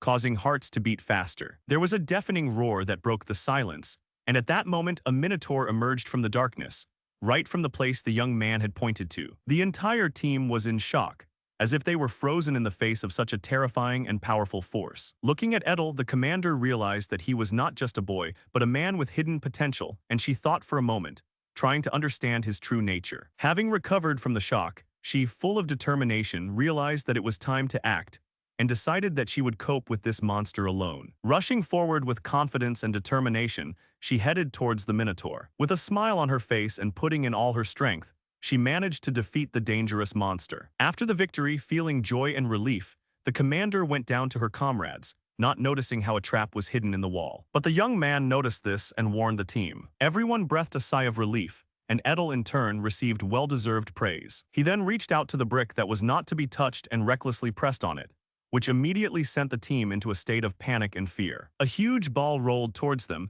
Everyone ran for cover. One young man stood like a statue and looked at the approaching huge boulder. Eder, looking with interest and attention, stopped the moving stone with his hand, as if he possessed a powerful force. This decisive action literally stunned the head of the detachment. Her shocked face reflected surprise and bewilderment at the display of strength of her comrade. Suddenly, as if by magic, Eder shattered the stone into dust with a flick of his wrist, his gesture quick and precise, as if he had mastered magic. Only a moment passed, and the fragments disappeared as if they had never been there, and the rest of the team, hiding in cover, watched this miraculous display of power. The young man, with a sweet and kind smile, pointed his finger at something important, attracting the attention of his comrades, as if he was showing them a secret hidden from prying eyes. It turned out that a secret passage had opened up in front of them, a narrow, hidden hole. Eder, as if enchanted, looked there into the depths of this passage, his eyes shining with curiosity, as if he saw something secret and important. The frightened geyser and his comrades warned him not to enter this passage, because there could be danger lurking there for uninvited guests. Soon the boys noticed an ancient chest, and naturally, Geyser thought that it contained treasures, wealth that was worth opening at any cost. Eder, hearing this, warned him not to rush, because a mimic might be hiding in the chest. Geyser, not sharing the fears, asked his comrade what a mimic is and why people are so afraid of it. Suddenly, as if from underground, the chest with its tongue sticking out rushed at the hero, and he, seized with horror, screamed in fear. He screamed, and at that moment the chest, missing, crashed into the wall, leaving behind only the echoes of its furious attack. Meanwhile, the commander, observing what was happening, suspected that something was wrong here. It occurred to her that perhaps Eder had pushed the box from behind with his fist, either to set a trap for them or to check what was inside. She looked closely at the boys, especially at the new guy. His behavior seemed suspicious to her, as if he was hiding something or knew more than he was saying. Having come to his senses, the fair-haired youth stated that in his opinion there was nothing valuable or interesting in this passage, and perhaps it was just a trap. But the dark-haired guy, confident in himself and his knowledge, said that this was just a clever trick, and in fact this passage was very important for their mission. He spread his arms and looked at his comrades with enthusiasm, as if he possessed knowledge beyond their understanding and knew what lay ahead. The team members, gripped with fear, were very afraid that this madman would press some trap again, not suspecting what it could lead to. And as predicted, his hand reached for the bricks again, causing alarm and fear in everyone, because one wrong move could lead to trouble. At that moment, the wall began to collapse, and the boys realized that imminent danger awaited them. They began to fall and dodge the debris, trying to save themselves. After this, the young man told his commander that she would no longer be able to return back. He looked at her mysteriously and saw that she was standing there in bewilderment, not understanding why she couldn't go back. An explanation came from his lips. It was a one-way wall. The commander was horrified. Hearing this remark, the whole team was shocked. Could it really be that they couldn't go back? Eder stares straight ahead, his eyes fascinated and calm, as if he is seeing something extraordinary. Behind him, the squad members are frozen in horror, their faces filled with anxiety and hopelessness. The commander, feeling the walls as if trying to find at least some hidden path, understands that it will really be impossible to get out of here. Only one thought flashed through her head. How could they get out of this hopeless situation, and how could they find a way to salvation? Suddenly she turned sharply towards Eder and, breaking into a scream, addressed him, because she was outraged by his calmness, his composure at this critical moment. There was anger and alarm in her voice. The young man answered her quietly and calmly that he had seen something similar in the demon world, which caused the commander immediate shock. After all, such words seemed incredible to her. Her heart began to beat faster. She couldn't believe her ears. After all, they were talking about a place where you can only get to if you have a certain power, and he seemed to have seen it with his own eyes. Moving a little further, the team saw a staircase leading down. They did not think that this could be the shortest route to the lower level of the dungeon. The squad leader realized that in order to get out of here, they would have to defeat a strong enemy on the lower level, and then use the automatic transfer, the hope of salvation. At that moment, a shinobi spoke to her, noting that they were very few in number. The commander agreed, noting that they only had enough supplies for 2 days and 1 night, making their task much more difficult. In a fit of irritation, she turned sharply to Edel and asked with displeasure where he had put his luggage. The young man extended his hand into the portal that suddenly appeared. As if by magic, he pulled out his backpack from an invisible portal. This caused a quiet horror among his comrades. Lin, noticing this, assessed what was happening and said that this was a manifestation of super complex magic that surpassed ordinary knowledge and skills. Alice, on the contrary, was not surprised and calmly asked if this portal could take them back home, to their world, to a safe life. Later, she confirmed that she had become accustomed to this, and that it had become a completely ordinary occurrence for her. Edel explained that moving through such portals is very dangerous, because he himself faced serious problems. Sometimes he could not get out of them or was transported to unexpected places. He said that he once accidentally found himself in the body of a demon, which became a real test and lesson for him. Deciding to continue on their way, the team set off further, hoping to find a way out or new clues leading to salvation. 3 hours of intense movement brought them to a mysterious door. Lin, smelling the scent that was floating around, stopped and concentrated. Her instinct told her that danger was hidden in every look, in every rustle. Geyser, noticing her ability to disappear, could not resist and said admiringly that if he had such a thing, he would spy on girls. The female members of the team immediately condemned him, throwing displeased glances and expressing their disapproval. They understood that such words were inappropriate in such a situation. Meanwhile, Edel, driven by curiosity and determination, decided to go to the door and check it out closer. He stepped forward, intending to open it or at least understand what was hidden behind it. However, the commander, sensing danger, stopped him abruptly. She firmly said that he could not go there alone. Her voice was stern but caring. The young man turned around and, with a confident expression, replied that he could handle it alone. His eyes were shining with determination, and his voice was filled with faith in his own strength. Enthusiastically, he raised his head and said with a slight smile that they would easily climb up there. The team, listening to him, was surprised. Such bold words had never been heard from this young man before. But suddenly behind them a shadow appeared, a huge, ominous figure. It was a manticore, a monster that made you shudder with its terrible appearance. The monster had huge claws like those of a crab, and its body was covered in fur. The monster seemed almost invulnerable. Its eyes sparkled with malice, and its growling cries echoed throughout the space. The commander, calm and confident, spoke with restraint but determination, telling the boys to be very careful. Her voice sounded like a command, a call for caution in this deadly fight. Alice slowly began to lean forward, her legs seemed to give way, and she began to fall lifelessly to the ground, as if an invisible weight was squeezing her body, and every moment it became heavier. Soon, all the team members were on the floor.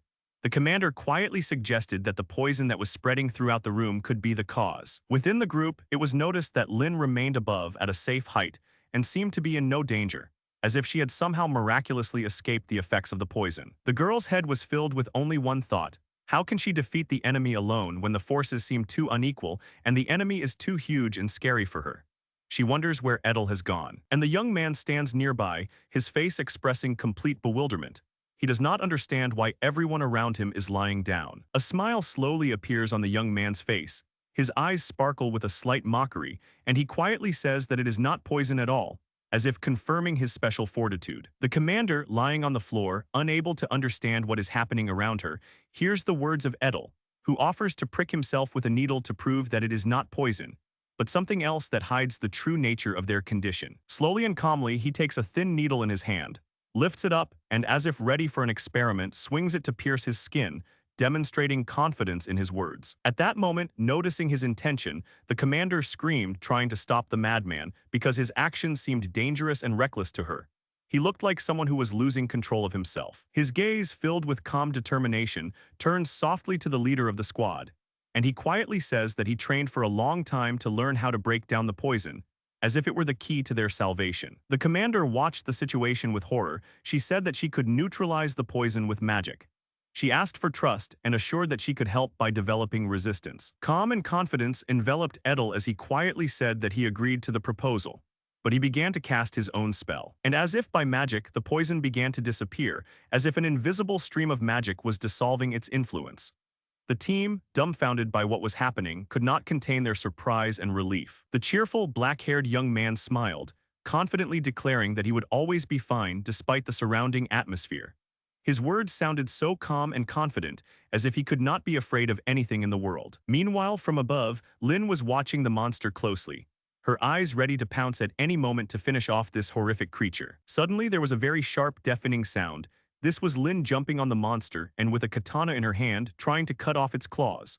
Her movement was fast and decisive, as if she was rushing into battle without hesitation. However, she quickly realized that cutting off all of the monster's tails was an extremely difficult task. The monster's heavy and strong body did not allow her to easily cope with this, and each of her movements required enormous effort. A thought entered her head. As long as the monster didn't pay attention to her, she could wait for the right moment. She just had to be patient and wait to implement her plan at the most opportune moment. Suddenly, a deafening sound was heard. It was the monster turning. A booming echo spread throughout the entire space, marking the beginning of the decisive attack. But it turned out that the monster was not as stupid as it seemed. He had calculated Lin's actions and prepared for her attempts, as if he had foreseen her next move, which made him a dangerous and cunning opponent. At that moment, a figure appeared in front of Lin as if from thin air. It blocked her path with its body like an invisible shield, ready to protect her from any danger. This silhouette looked very similar to Edel. He deftly caught the needles flying towards Lin with his hands, as if it was the most natural thing to do. Then, with a soft but confident voice, he asked if she was okay, showing his care and attention. She was unharmed and in complete shock. She found it hard to believe that he had managed to catch the needles with his bare hands. It seemed incredible and incredibly brave to her, which left a strong impression on her. Edel said that it was his turn to fight, and without wasting any time, he immediately ran towards the monster, ready to continue the fight. His eyes were full of determination and confidence. He grabbed the monster by the claw, showing extraordinary determination. In response, the monster howled in rage and surprise, not expecting such a bold attack. At that moment, the monster seemed to freeze, watching the young man who, holding its claw, looked straight into its eyes. It was a manifestation of its strength and determination, a moment when everything could be decided. Suddenly, the monster's face changed color dramatically. Its expression became distorted, as if it was experiencing severe pain or an unexpected shock. Edel thought about it and suggested that the creature was being affected by its own poison, an idea that seemed very interesting to him. However, his thoughts were interrupted by the crew members who enthusiastically approached him, expressing their gratitude for saving him. They could not hide their admiration and appreciation for his heroic act. Lin and the squad leader were still reeling from what had happened. Their shock was obvious. They couldn't believe that one person could defeat such a boss with such strength and determination. The team walked forward, feeling a slight sense of unease and a familiar atmosphere as they entered a room that was almost an exact copy of the previous one. Everything around them seemed strangely repetitive, as if they were stuck in time. Edel thoughtfully assumed that they would have more than one battle ahead of them, but a whole series of fights with strong enemies. After all, this was an arena for testing their strength and agility. The commander, with a strict movement squeezing the handle of the weapon, gave a short, clear order to prepare for battle. Everyone immediately tensed up, ready for the coming battle. The tension hung in the air. Suddenly, strange vibrations surrounded them, felt throughout their entire bodies. A chill ran down their spines, their hearts began to beat faster. Fear gripped them, except for Edel, whose gaze remained calm and confident. A moment later, a new boss burst out of the darkness, even more bulky, like a frozen stone giant, shining with the cold shine of rocks and stone. His appearance inspired awe and respect. The team immediately realized that they were facing an unusual golem. Not just an enemy, but a living creation, every facet of which concealed a threat and a challenge. Particular attention was drawn to the golem's hand, which looked strange and menacing. It became clear that this monster could deliver a long-range attack, which made the fight even more dangerous and unpredictable. The commander felt responsible for the lives of her comrades, so she firmly declared that fighting an unknown enemy was reckless. It was necessary to carefully consider every step. Edel, standing nearby, did not share the concerns and confidently stated that danger could not be avoided and that there was no point in being afraid. The battle had to be accepted. Otherwise, victory could not be achieved. With a slight smile on his face, he turned to his companions, offering to learn how to fight a demon that none of them had ever seen before. In response, he heard a lively interest and the question, in what way? At that moment, the commander thought about how in this cruel world, full of monsters and dangers, it is impossible to know everything about each enemy and predict their every move. Memories took her back to her years at the School for Heroes, when they were only taught to fight demons described in ancient books, not those that appeared without warning or rules. Her thought was simple and wise. If someone possesses knowledge of how to defeat monsters, he is obliged to generously share it with others in order to protect the world from unknown dangers together. Suddenly, Edel rushed forward, like a flash of rage and courage, jumping straight at the monster, leaving no time to think. The golem's face was literally before his eyes. With one powerful blow of his fist, he unleashed all his power on the golem, and the enemy's stone protective body cracked like a fragile vase. It was a real miracle that captivated the entire team. The team members stood there in complete amazement, barely holding their breath, their mouths hanging open in disbelief at how this young man could take down a huge golem with just one blow. Joyful and inspired, Edel declared that it was necessary to look for the moment to attack before the monster made the first move. It was precisely this strategy that significantly increased the chances of winning. Geyser, watching the bold actions of his comrade, froze with his eyes wide open and his mouth open. His emotions were a mixture of fear and admiration for such determination. Even the commander, who had survived many battles, could not hide her shock. She stood motionless, like a stone statue, silently looking at her charge with genuine amazement. Edel continued his story, describing in detail the various monsters he had already fought in his travels and battles. He explained how one could quickly and effectively defeat these creatures without wasting extra strength and energy, imagining how one after another they would fall under his blows. In the conversation, he touched on different categories of monsters. For example, those who can fly and use aerial attacks, which requires special tactics. Edel also mentioned demons that have amazing stealth and can appear suddenly, catching even the most experienced warriors off guard. He told all this with such enthusiasm and liveliness that it seemed as if overcoming any monster was a trifle, accessible to everyone. Then he turned and walked forward, and the team stood there, mesmerized, watching him with admiration. Suddenly, one of them asked, "Who will be the next boss?" Edel didn't turn around, continuing to walk forward confidently, and a light, kind smile played on his lips, as if he knew something important that remained a secret to the others. The commander glanced at his back and thought with alarm. How many more tests would they have to go through, since there were still 6 whole floors of this dungeon ahead? Suddenly there was a loud roar, and the commander was overcome with fear. Together with Lin, they turned around. A new monster appeared in front of them, ready for a mortal fight. The leader of the squad shouted loudly, warning everyone that the last boss of this dungeon would be the bloody minotaur, a real horror that they would have to fight. Edel, arms folded across his chest and expressing displeasure, asked contemptuously if this monster was really the last one in their trials.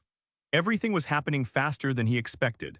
The commander did not immediately understand what he meant. The bloody minotaur was truly terrifying. Thick steam poured from his nostrils, and his gaze sparkled with wildness and unyielding fury. The thunderous roar of this monster was so terrible that any enemy who heard it would run away in fear.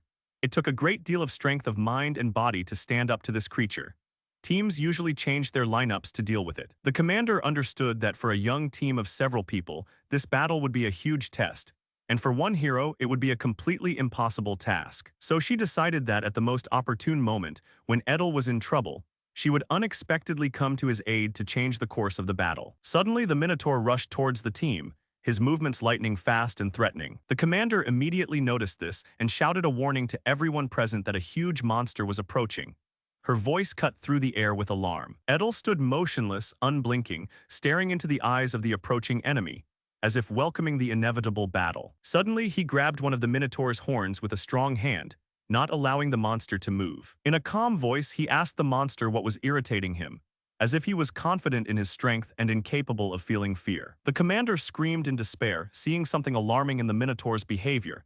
It was a very bad sign. The Minotaur opened his mouth and let out a deafening roar, as if he was going to tear the young man to pieces. The crew covered their ears with their hands, experiencing unbearable pain from the sound. A frightening thought flashed through the commander's mind. If Edel were to be hit at such a close range, it could be fatal for him. Suddenly, Edel soared into the air, pushing off from the wall, and, as if hovering, rushed swiftly at the Minotaur, preparing to deliver the decisive blow. In a cold and confident voice, he said that it was time to end this, without taking his eyes off the huge creature, as if challenging it to a final battle. Suddenly, an unimaginable stream of magic burst from the palm of the young man's hand, sparkling and pulsating with power, which rushed straight towards the Minotaur, filling the air with incredible energy. The sight was simply fantastic. The squad leader and Lin watched in silence, amazed by what they saw. After a short pause, the commander quietly said that it usually took a dozen fighters to defeat such a boss. The team noticed a mysterious chest in front of them, and immediately questions began to sound. What could be hidden inside? Perhaps these were the long-awaited rewards for their heroic deeds. Geyser, still shaken by the fear from his previous encounter with the mimic, suggested that this chest might be another trap, some kind of dirty trick by a similar monster. The commander, with a firm and confident look, reassured the team, saying that there was no need to panic. In her years of experience, She had never encountered a situation where rewards were accompanied by dangers or traps. Edel, listening to the conversation with surprise, noted that he had indeed encountered similar chests with awards, and although the commander did not immediately understand him, he tried to explain in more detail. He said that one day when he opened a treasure chest, he suddenly felt the floor beneath him disappear, and he found himself in a different dungeon, completely different from the one they had been in before. Touching the chest, Edel carefully opened it and said with a slight smile that everything would be fine, there was no danger here. From inside, he took out a mysterious cube that emitted a bright, almost blinding glow. Taking it in his hand, the young man began to study the mysterious artifact intently. At that moment, the squad leader realized that in front of them was indeed a box with rare items, and admitted to herself that she had never had such a valuable artifact before. Lin, standing behind the captain, quietly noted that the team had made great progress in exploring new, uncharted areas of the dungeon. A drop of sweat rolled down the commander's cheek. She could not agree with this thought because the hardships and risks were enormous. Edel, holding the cube in his hands and looking mysteriously at the commander, said that all the awards they earned in this adventure formerly belonged to the department. But this time, the entire victory rested entirely on the shoulders of the characters. A thought flashed through the shinobi's mind. The treasure, without a doubt, should belong to them, the heroes who had gone through all the trials. With a kind smile, Edel handed the cube to his comrades, asking if they wanted to take the artifact for themselves. However, they, overcome with fear, timidly refused. Then he decided to keep the cube for himself and promised to keep it in his subspace, where artifacts and treasures are reliably protected. He was asked a question: since subspace is not infinite, how big is its limit? This made the young man think. It turned out that its subspace was comparable in size to an entire capital, which made it a truly colossal storage facility. The commander's hand unconsciously reached for the cube, and she asked if Edel was sure of his decision.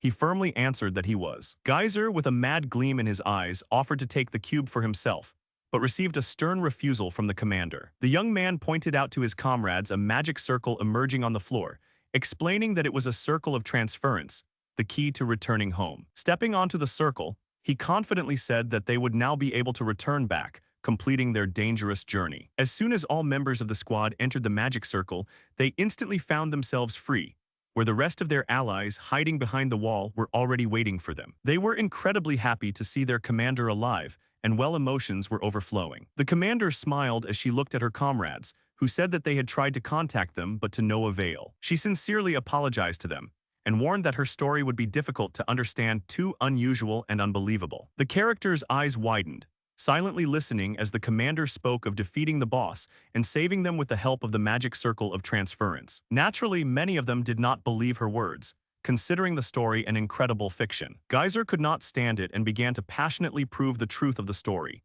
shouting that everything really happened and that his friend single-handedly defeated the Minotaur. Hearing the ridicule of his colleagues, he became angry and did not hide his resentment at such an attitude. At this time, the leader of the squad and the shinobi watched what was happening and were not surprised by the conflict. They understood that it was difficult to believe in it. The girl remembered how Edel dealt with the monster with one hand, and it seemed to her that it was some kind of bad dream. However, in her hands she still held the mysterious cube, irrefutable proof that everything that happened was real. She sighed heavily and admitted that this expedition presented them with more and more challenges. It was an unusual and difficult mission. The squad moved on, and Edel suddenly asked when the next mission would be. This surprised the commander. Unlike the others, he looked calm, as if such dangers were routine for him. She asked him if he was going to join the club, to which he replied that he was only thinking about it for now, that these were just plans for now. The commander suddenly said that perhaps he shouldn't join their community. With her gesture, she seemed to show that there was no place for him among them, too much separated them, and he did not quite fit in. As if avoiding his gaze, she added that she was sorry and sympathized with him because of the club's refusal to accept him. Several days passed. The two friends came out of a building, and the young man bitterly reported that Edel had been refused again. He was not even allowed to observe the club's activities. Geyser winked and added that someone was even spreading rumors that they were vandalizing. Meanwhile, several members of the club looked depressed.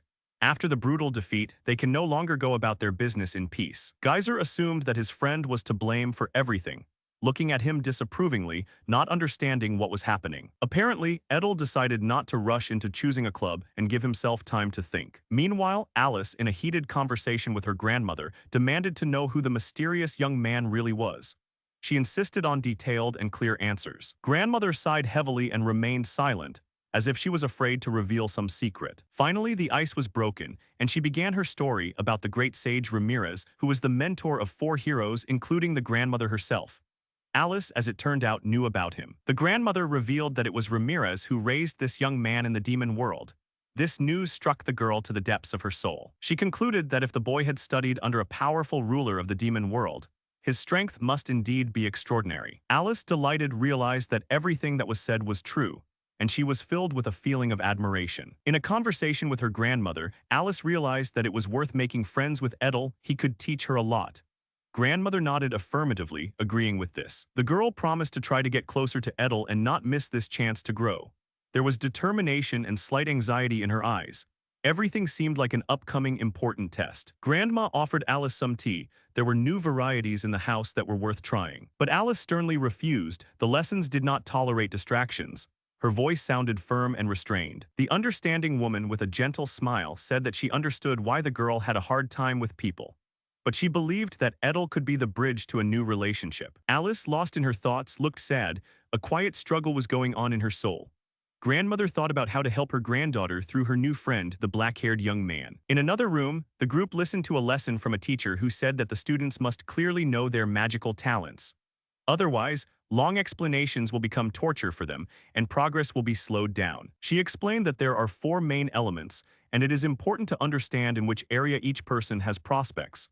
Deciding on a direction is not an easy task, but it is necessary. Geyser listened thoughtfully, thinking about how some students might want to learn more than just magical knowledge. The new perspective on possibilities made him curious and a little anxious. The teacher continued, saying that even a little skill in magic expands the possibilities of choice. She simultaneously cast a spell, creating a magic ball in front of the students, illuminating the room. Suddenly, the magic ball exploded with a bright light, blinding the students who were not expecting such a trick. Their reactions were mixed: surprise, fear, admiration. The teacher smiled and explained that this was a way to intimidate the enemy. She said that swordsmen or spearmen need persistence and training. Without this, it is impossible to become a master. The students listened attentively, trying to absorb every word. 3 students were practicing magic. Eder was there, looking at the target with concentration. He noticed that the target was made of a special metal that was resistant to magic.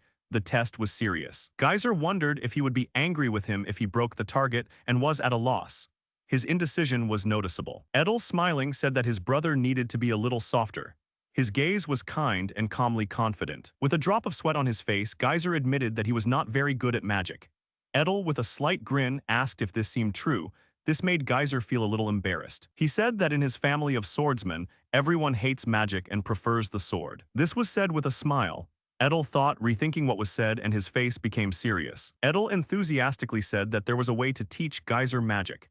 And he, with his mouth open and his eyes wide, didn't believe it. Surprise was on his face. Eder put his hand forward, and Geyser didn't understand what he wanted to show. The idea was simple: shoot until the boy learned to cancel magic. It was a challenge. The hero was scared and said that if he was not marked enough, he could die. It was too dangerous. Fear sounded in his voice. Eder answered affirmatively that he had been in such situations many times and had survived by waking up in extreme conditions. It was a lesson learned from experience. The frightened friend excitedly admitted that he had made a mistake in asking such a question and hurried away. His steps sounded uncertain, diverging from the topic. He bumped into someone's shoulder and there was a crash. Fear seized him. He apologetically asked if everything was okay. He didn't mean to push anyone. The girl he pushed turned out to be Alice. Everything was fine, she was just a little surprised.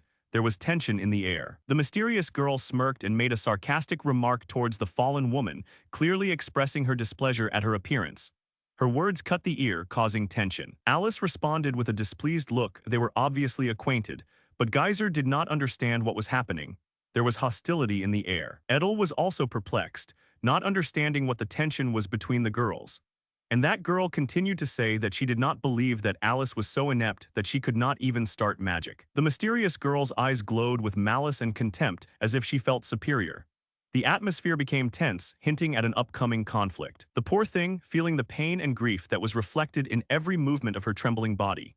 Hatred burned in her eyes, deep, burning like a fire flaring up inside after many insults. The 2 girls stood opposite each other, exchanging piercing glances, full of hidden hostility and misunderstanding.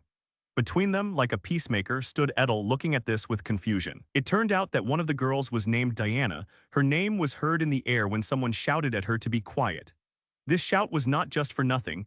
Alice's blow was so strong and destructive. The heroine chuckled softly, covering her mouth with her hand as if trying to hide a mocking smile, and said that she was not at all interested in controlling magic. Her attention was riveted to the power of the small ball. Alice was taken aback, even slightly shocked by such words, and reproachfully shouted that she was capable of showing much more.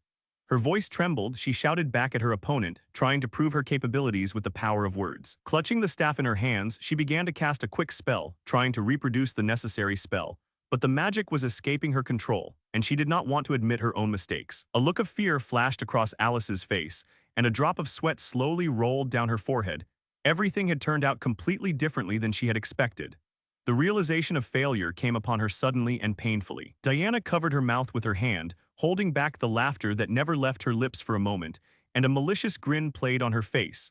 Her pleasure at failure was caustic and obvious. Then her laughter rang out loudly, loud, harsh, and mocking, echoing around the room, humiliating and disarming her rival. The girl stood there, holding back her tears, and Diana did not let up, finishing her off with words about her complete helplessness. She said that she did not even know how to cast the simplest spells and was simply useless in magic. The rival angrily recalled Alice's grandmother, a hero and a legend, and mockingly asked what she thought of such a useless granddaughter who did not live up to the family glory. These words touched her so much that she could not stand it and, overcome with anger, attacked Diana, ready to defend her dignity at any cost. Confident in her own strength, Diana announced that she would show real magic and had no intention of retreating before her opponent. She began to cast a spell, confidently pointing her finger forward, as if calling upon an invisible force, demonstrating her superiority and control over the elements. A powerful shock wave erupted from her finger and whistled as it hit the wall, causing a roar and vibration that could be felt throughout the entire room. Behind the back of the impudent Diana, Alice's displeasure was hidden.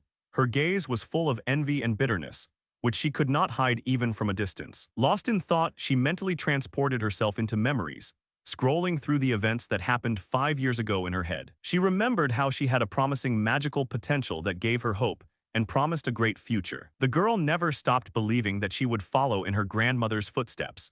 She remembered the moment when she stood next to the teacher, listening to him say that she would continue Maribel's work. Little Alice looked at the teacher with admiration, not being afraid or doubting that she could succeed. The student and the teacher stood opposite each other. The teacher confidently said that he believed in her, and she responded with mutual faith, thus her determination was tempered. Suddenly, a strange sound was heard somewhere nearby. It interrupted their conversation and made Maribel turn around in surprise. She looked out the window and wondered what was happening to Alice. But outside the window her gaze was met by a huge explosion, softly illuminating the areas of the earth. Maribel cried out her granddaughter's name hotly, expressing both fear and anger. She did not see her granddaughter and thought that she was in danger. Turning around, she saw a little girl, her pride, and her heart sank with relief. She cried out in joy that the girl was okay, while the girl herself was scared and looked away. At that moment, the grandmother noticed a young man lying on the floor, rolling and screaming in pain, as if fate had put him through a difficult test. Maribel was shocked, her eyes filled with fear and horror. She could not believe what she saw in front of her. Alice's head was spinning. The thought that this particular guy had suffered because of her training did not give her any peace. The girl took her grandmother's hand, and at that moment everything became clear. Fear and responsibility for witchcraft took possession of her heart. These memories are full of horror and uncertainty. They seem to lie like a heavy burden on the girl's soul. After this, Alice entered the academy, beginning a long and difficult path of learning and self-improvement. Since then, the girl often returned to that unfortunate incident from her childhood, and blamed herself for her failures compared to the greatness of her grandmother. Until now, she had been afraid of using magic. This internal conflict did not leave her alone and burned her from the inside. The girls finally decided that training was over for the day, and Diana was about to leave. Alice was sure that she was no longer capable of magic, as if her inner strength had left her forever and the last spark of hope had gone. But at that very moment she heard a voice behind her. It was Edel, who asked why she was limiting herself so much. The girl was surprised and alarmed by this sudden intervention. She didn't expect an answer, so the young man's words caused her great shock and made her think about herself. Edel assumed that the girl was simply pretending not to know how to use magic, but in fact she had more control over it than she thought. Diana intervened in the conversation, her voice sharp and challenging, and she demanded that Alice really show her abilities. At that moment an idea flashed through Edel's mind.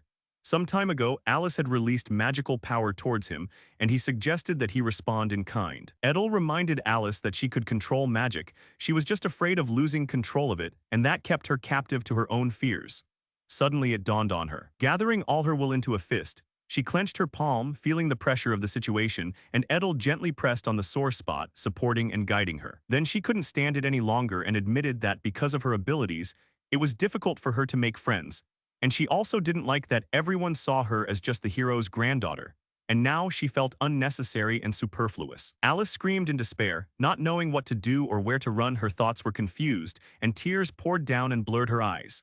Chaos tormented her soul, and every word was full of pain and confusion. Edel, his hand on his chest, looked at her with unusual calm, as if he was sure that everything would work out. His voice was quiet but firm. He promised to take care of everything and thought that Alice should just try her hand. Her nerves couldn't stand such calm. It seemed that he didn't hear her scream or ignored the pain she was trying to express. She began to scream at him in response, desperately trying to reach his heart. But suddenly doubt pierced her mind. Perhaps this young man really knows what he is talking about, and it is worth listening to his advice. Her thoughts sparkled with new colors of hope. Alice's gaze became serious and determined. She told him directly that she was counting on his help and support. Confidence shone in her eyes like never before. Diana, smiling slyly, looked at them and mockingly asked her rival if she really wanted to try herself again to challenge her. There was a challenge and provocation in her voice. Without losing confidence, Alice began to cast a spell, gathering all her will and strength into a powerful spell flow. She was determined to prove what she was capable of. Suddenly, a blinding flash burst towards Diana, so bright that her rival could not even utter a word and completely lost her orientation. Edel watched this action with his usual calm, as if proud of how she handled magic and felt inner satisfaction from her success. After a successful spell, Alice breathed a sigh of relief, as if the tension had eased and she felt a new strength and power within herself, ready to fully reveal itself. Diana, unable to bear the surprise, began to scream in fear, her hair disheveled, and her open mouth expressed panic and horror at what was happening. A teacher wearing glasses ran into the room, her face expressing fear and anxiety. She was trying to understand what was happening to the students. She quickly gave a stern order. Everyone was to leave the room immediately, as the magical energy had become too dangerous and unpredictable to control. Edel stood in front of Alice, shielding her with his body, trying to help her cope with the raging force that threatened to destroy everything around her. Despite the chaos, he spoke with surprising calm, reminding that the main thing is to learn control and manage your power wisely. But the girl, overcome with emotion, began to shout back, ordering him to be silent, explaining that this was extremely difficult for her. In response, he only firmly stated he would not leave her alone and would support her even if she wanted to give up. Behind Edel, Diana was still standing, frightened, unable to believe that Alice would be able to continue to cast spells despite all this chaos. The young man gently reminded the girl that she should under no circumstances allow anyone to humiliate or insult her. Alice shouted loudly and with conviction that she believed in him and in her own strength. This cry was the beginning of her new path. At the same time, the teacher, watching the boundless flow of magic, could not hide her admiration. It was truly grandiose, so subtle and powerful at the same time. A thought dawned on her mind. This girl could compare with her great-grandmother in terms of magical power, and this opened up new horizons for her. But the main problem was that Alice did not yet know how to control her strength. This aspect required long and hard training. Suddenly, a terrible whirlwind of magical energy approached Diana. As if it were alive, it wanted to absorb and destroy her. But she did not even understand where and why this threat suddenly appeared. At the most critical moment, Edel stood between the whirlwind and the girl, again holding back the destructive force and saving the girl from imminent death. Alice continued to cast spells, testing all her strength, but she could not understand how the young man managed to keep this raging magic in check, as if he had an invisible cord holding back the elements. He calmly and confidently told her that if she continued to persistently cast spells, sooner or later she would learn to control not only herself, but also her power, that control itself was a matter of practice and will. For Alice, this seemed almost impossible. The flow of magic was not endless, and she felt her strength quickly running out, and it was simply not possible to cast spells endlessly. Her legs were shaking and could barely hold her body up. Every cell was demanding rest, and it was becoming harder and harder for her to continue with every second. She was forced to stop casting her spell, and Edel anxiously asked what her difficulty was and what had caused her to stop. He gently touched her shoulder, trying to support her, and at that moment she muttered something indistinctly, still not having come to her senses. Then her gaze fell on her hands, and she noticed with surprise that the magical energy inside her had already been restored, as if recharged. She simply could not believe her own eyes. She looked at Edel in bewilderment, who calmly explained that he had managed to replenish her supply of magic. For him, this was a normal, completely natural thing. He pointed his hand at the portal, which he said contained a huge amount of magical energy, like an inexhaustible source. Looking hopefully into Alice's eyes, he said that this magic had tens of times more reserves than a normal mage, because they were still training and strengthening their powers. She was amazed and stunned by this possibility. At that moment the bell rang, signaling the end of classes, which brought back reality and brought on mixed feelings of relief and desire to continue. Edel calmly told Alice that training would take place morning, afternoon, and evening, a regular rhythm necessary for success. She stood there, tired, staring into space. Unable to bear it any longer, she suddenly pointed her finger at him and screamed furiously, accusing him of selfishness and the fact that he only thought about himself, forgetting about her feelings and fears. Edel, in a voice full of patience, asked her to calm down, explaining that in reality everything that had happened was not as bad as it seemed, and that anxiety simply prevented her from seeing the situation clearly. Alice, confused and agitated, began to mumble something unintelligible, as if trying to find words that could calm her inner anxiety. The silence was broken by her crying. Tears flowed like a stream, and wiping them away, she could only utter one word of gratitude, quiet and sincere, filled with warm feelings. Edel was confused and could not understand the reason for her tears. This caused him slight disappointment because he wanted to help her and not upset her more. But then, through her tears, Alice exploded with anger. She screamed at him and slapped her fists in the air, demanding that he not ask unnecessary questions. She was irritated that he was so straightforward and did not read her emotions. In another corner, with a quiet smile on her face, stood Lady Maribel, watching everything that was happening with unchanging calm and a slight mockery. Suddenly there was a knock at the door, and a man entered the room, greeting Maribel warmly. It was the butler, who had an important message. Lady Maribel frowned and glanced with displeasure at the butler, who had been warned that the third prince had come to see her. She ordered the prince to be sent to the drawing room, where he could rest and prepare for the meeting, making it clear that she was in no hurry. After some time, Maribel finally met the prince. His name was Rhodes.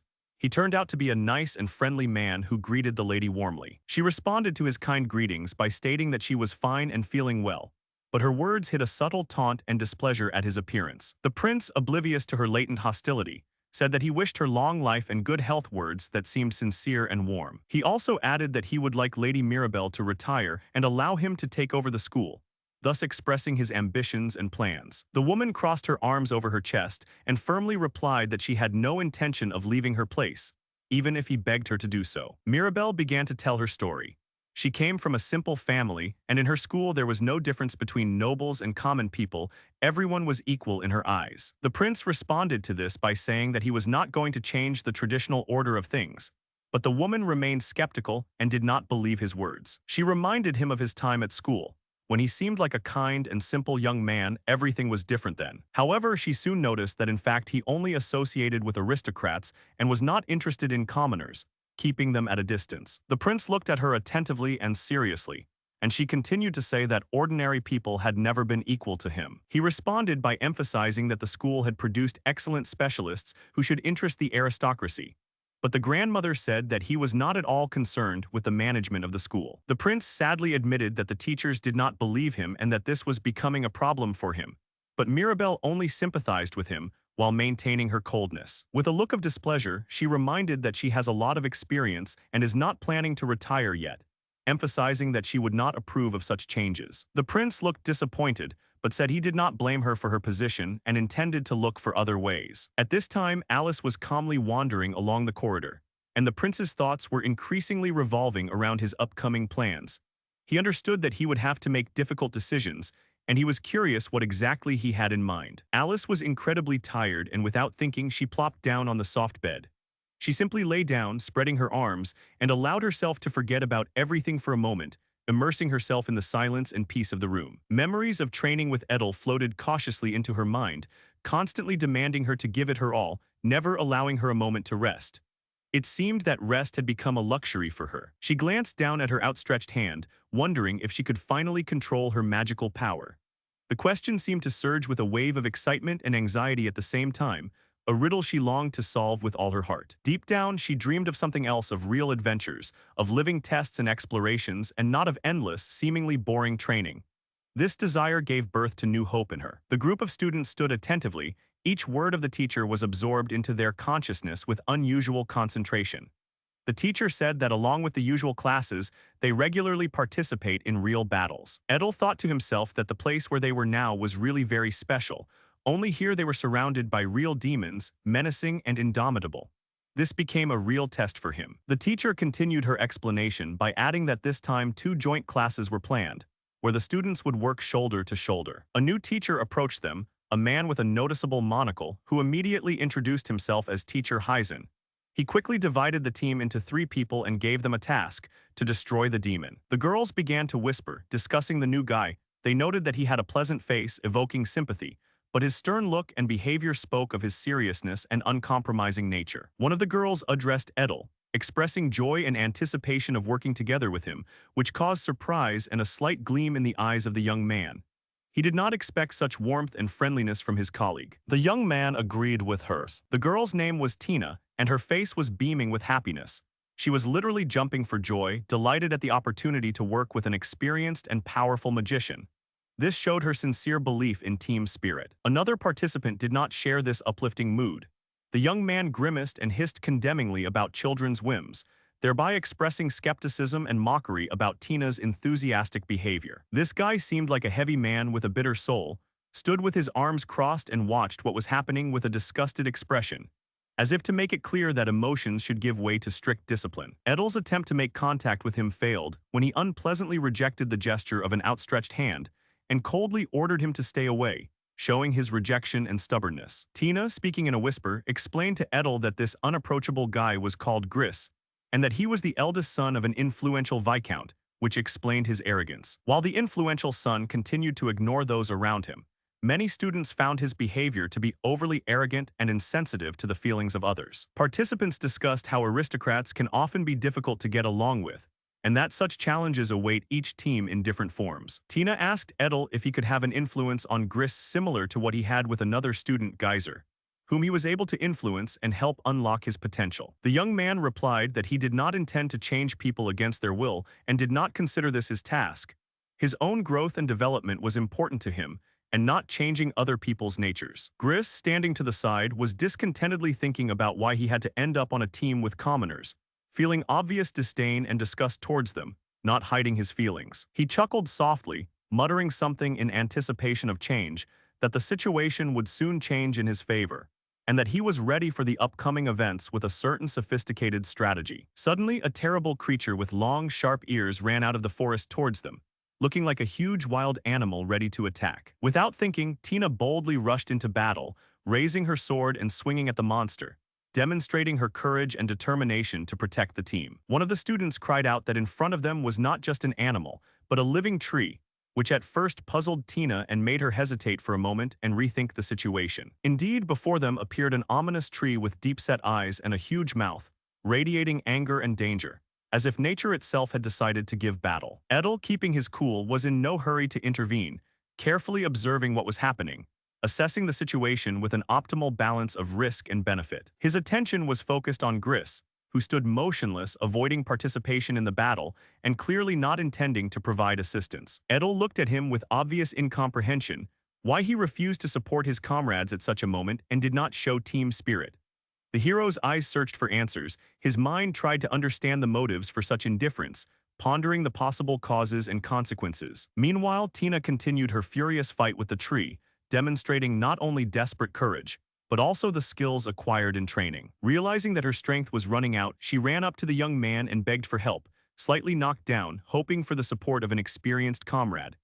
Edel, assessing the situation, decided that this battle would be an excellent practice for her, which would help her strengthen her control over magic and believe in herself. He was asked how he knew that the creature was one of the typical trends for training, and he explained the reasons and signs in detail but simply, as if it was a natural thing for him. He noted that such monsters can be defeated with magic, using the right spells and tactics, which Tina is still learning and has not yet achieved mastery. Edel asked if Gris had any magic, and she responded by saying that he had no class and that he looked at others with arrogance and showed no respect. The girl added that teacher Hazen was a typical aristocrat with his high demands and cold attitude. She also noted that, unlike him, teacher Chartier does not differentiate students by status and treats everyone equally, showing humanity and respect. Hazen turned out to be a nobleman who showed severity and even some hatred towards commoners, as if not wanting to see them as his equals. Edel was agitated by something, his eyes filled with horror, as if a sense of impending danger had awakened in his soul. He said that he felt 10 unknown beings approaching, and his voice sounded alarmed, which caused Tina to scream excitedly and assume that there were demons. Edel hastened to reassure her, explaining that these were not demons but something else, and that they needed to be prepared to face an unusual and dangerous force. 10 strangers emerged from behind the bushes and trees and watched the group closely, as if they were about to engage in combat or make an unexpected move. The girl was stunned as she watched Edel notice events and objects at a great distance with extraordinary accuracy. She couldn't believe her eyes, as if a new world had opened up before her. Edel explained that with the right searching methods and the use of magic, one could detect enemies even hundreds of kilometers away, as if possessing supernatural vision and sensitivity. Before them appeared mysterious strangers shrouded in hoods, giving them the appearance of ghostly forces capable of inspiring fear. However, Gris stood calmly, arms crossed over his chest, showing no fear. The faces of these people were hidden behind masks, and their identities remained a secret, which increased the atmosphere of uncertainty and danger around. No one could understand who these mysterious figures really were. The strangers quietly talked among themselves, realizing that the children standing before them were students of the School of Heroes, and therefore it was necessary to exercise special caution and not make hasty moves. They drew their sabers and pointed them at the children, threatening that if they resisted they would have to use deadly force, forcing the students to realize the seriousness of their situation. Tina, frightened, hid behind Edel, whispering that they should leave this place, since there were significantly more opponents and they had almost no chance of survival. Having received the answer that escape was impossible, she realized that the situation had become critical. They really would not be able to leave, even if they really wanted to, and they would have to face a formidable enemy face to face. Suddenly, Gris, who had remained calm and unperturbed until then, spoke up. He agreed that the boys would soon be caught, which was a very strange and disturbing move on his part. He said he didn't consider himself a victim. The real victims would be the children. Tina looked at him with confusion and bewilderment, trying to understand her ally's motivation. She grabbed the handle of her weapon, preparing to defend herself, and asked what exactly this young man meant, expressing doubt and anxiety. Suddenly, he swung at her, but Tina was fast and was able to block his attack in time, proving her endurance and fighting skills. At that moment, the girl was attacked from behind by hoods and masks, but she managed to notice them in time, which saved her from unexpected danger. Everyone suddenly collided with an invisible barrier that stopped the attack, leaving the attackers confused and bewildered by the unexpected obstacle. Edel watched all this with a smile, probably having created this powerful and impenetrable barrier with his own efforts. Suddenly he turned to Gris, who was holding someone in his arms, clearly unsure of what to do next, choosing between danger and protection. Jumping up quickly, the young man sharply hit the young man in the chest with his knee. The movement was sharp and deft, which disoriented him. After this, Edel asked the falling man if he was an accomplice of these mysterious strangers,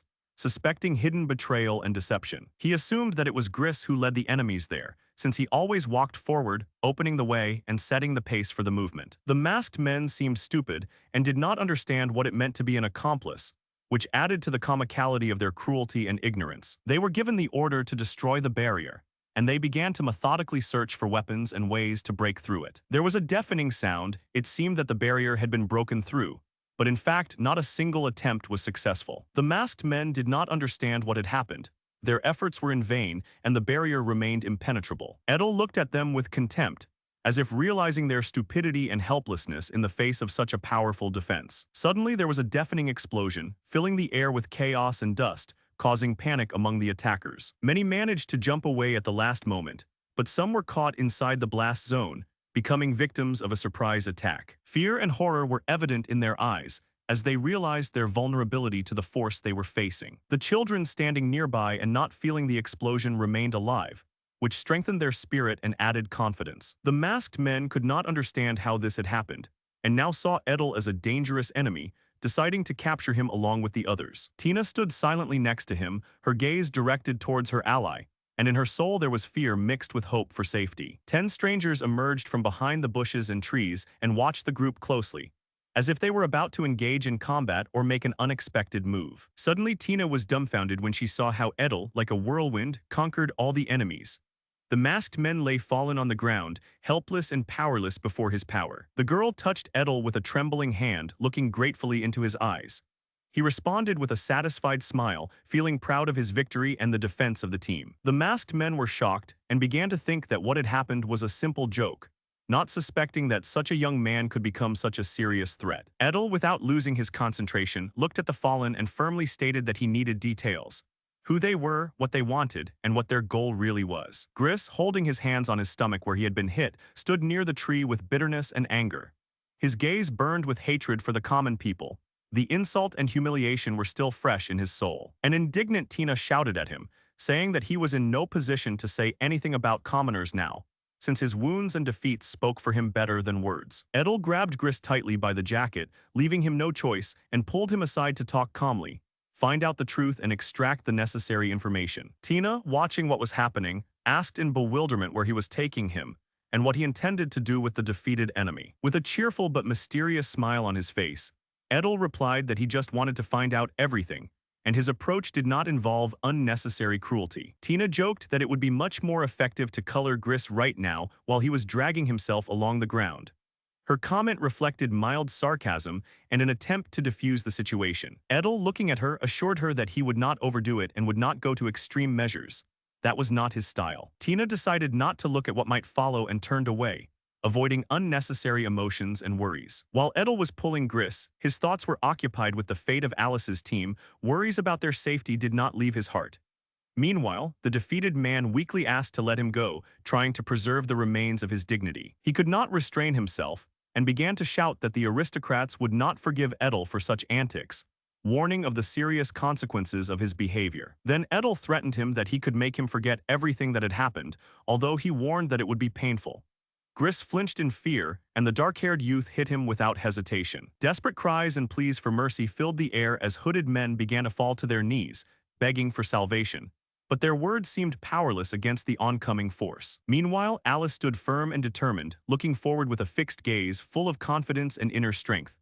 Behind her stood Diana and another girl, ready to support and protect her at any cost. In front of them were the same mysterious people in hoods and masks, like clouds hanging over the group, ready to fall at any moment with an attack and terrible force. Alice raised her hands in concentration, summoning magic that surrounded her like a vortex of light and energy.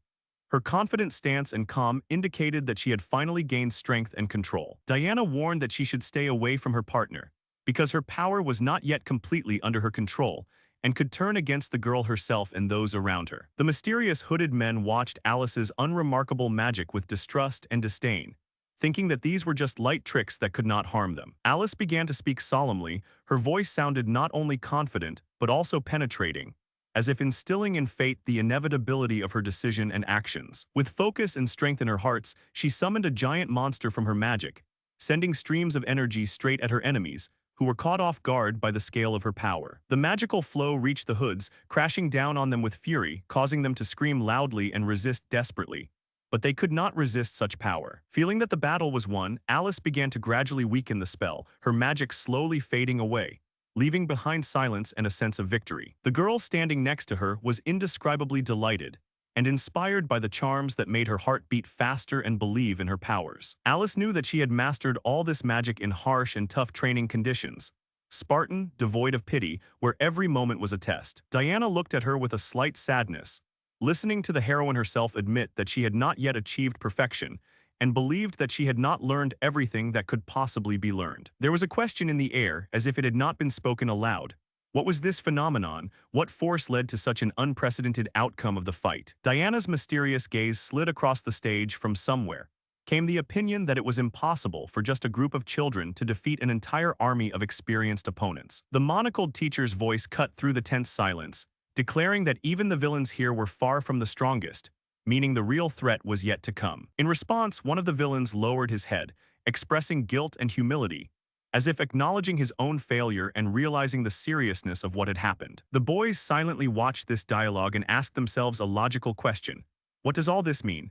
For some reason, the teacher is standing in the middle of such enemies, but what role does he play in this story? The teacher calmly turned to Alice, urging her to turn around, saying that it was done only for her own good, as if preparing her for unexpected discoveries. At that very moment, the girl understood the truth, who was really behind these attacks and who was to blame for the fact that their team was in danger, opening up new mysteries and challenges for her. Alice froze in place, overcome by conflicting thoughts and feelings.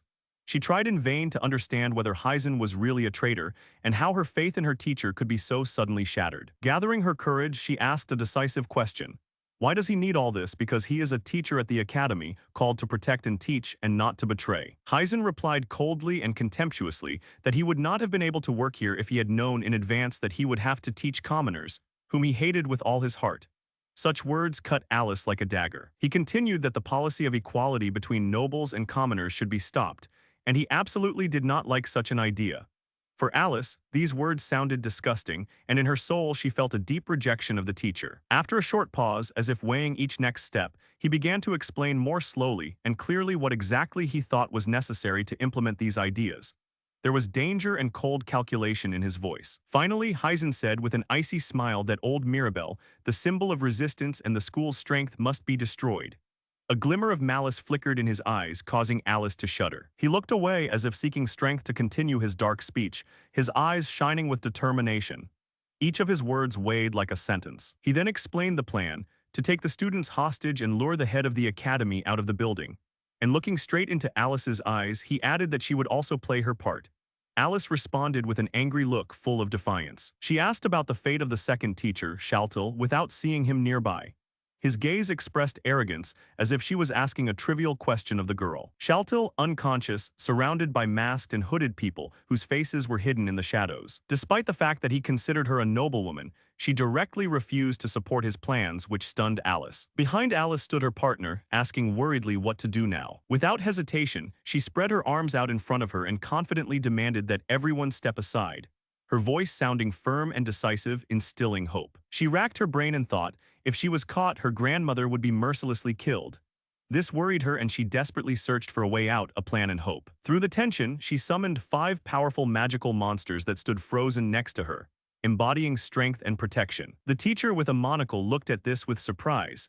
He had never encountered such powerful magic coming from such a young girl. With a slight smile, he began to confidently dodge the attacks, stating that it didn't matter how strong the magic was, the main thing was to dodge in time. Alice became more and more powerful, demonstrating the full depth of her strength, but the teacher continued to avoid her blows as if playing cat and mouse. It turned out that she had summoned another monster, which particularly surprised Hyzen. He did not expect such power from the young student. Maintaining control over the 2 monsters proved extremely difficult, but Alice did her best to keep them from falling. She surrounded the teacher with magical energy on both sides, squeezing his surroundings as if into a trap, but he watched calmly, as if accepting the challenge. Hearing that he was not afraid of her and that her strength was not enough, Alice became frightened.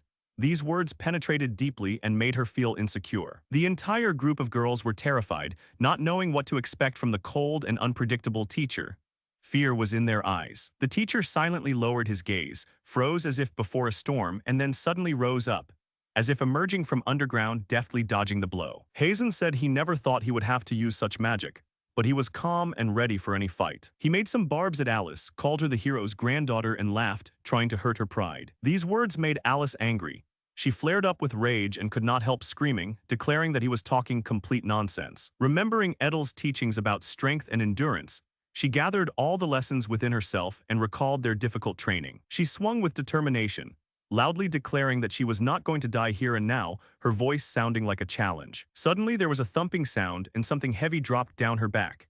It was an unexpected blow and Alice slowly began to lose her balance. She fell to the ground, almost unconscious, not understanding what was happening around her, and lay motionless. Her eyes slowly closed, her body refused to obey, and only darkness remained in her mind. At the last moment, a silhouette of a man appeared before her eyes, vague and mysterious, leaving open the question of what awaits the girl next. The person whose silhouette flashed before Alice's eyes as she lay unconscious was Diana. She looked down on the girl with a smirk and mockingly grinned. With her last strength lying on the cold ground, Alice realized the painful truth. Diana was involved in this attack and betrayed their friendship. Horror and resentment filled her still weakening body. The teacher, with a cold and evil expression on his face, told of his insidious plan. He deliberately included an aristocrat in each team in order to break the spirit of the students and betray them from within. The curly-haired girl was touched, realizing that she would no longer meet face to face with her rival, enjoying the thought of her defeat and pain. Alice, using her last strength, tried to say something, but her voice was weak and intermittent. The words barely came out of her chest.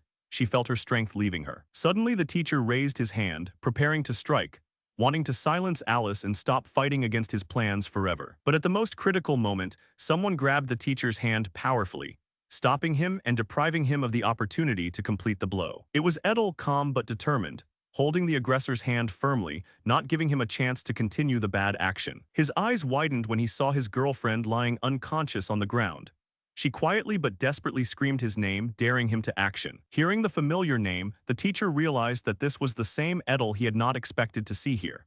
His eyes narrowed in surprise and concern. He looked back to find Alice in the same place, but there was only emptiness. The girl had disappeared, as if she had dissolved into thin air. Looking in the other direction, he saw how the young man was carefully holding that very girl in his arms, as if saving her life without the slightest doubt. Eder carefully laid Alice on the ground, and looking at her with a soft smile, praised her for her courage and willpower, convincing her that she had done a great job and could be proud of herself. Then he looked up at the teacher and said with determination that he was left alone, as if he had been abandoned by everyone, and at that moment, there was a readiness in him for further action. Surprised and confused, the man asked why he was left alone, especially considering that he had a whole team ready to help him. A moment later, he looked around and realized that his allies were defeated, and even Diana was lying unconscious on the ground.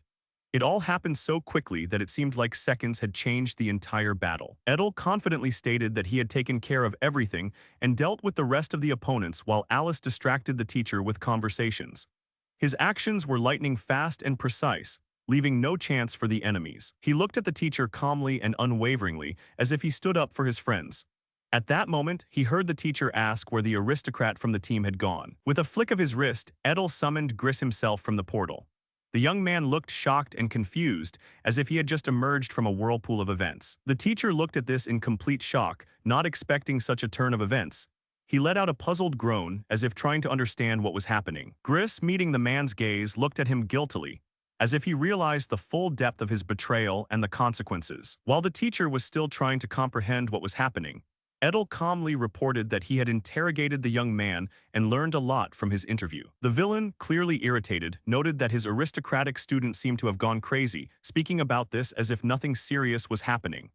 In response, Eder clarified that he had simply studied him, had not tortured anyone, and had not done anything terrible. With a slight smile, he said that this boy was one of those who would be healed from the inside, despite the external brokenness, and that everything would be fine with him. He watched him carefully. The teacher clenched his fist with explosive rage, reminding him that he still had hostages and that it was not too late to turn the tide of events in his favor. Eder looked at him with confidence and composure, listening attentively to his words, not giving in to provocations or threats. He stated that it was thanks to Gris's hints that he was able to destroy all the guards.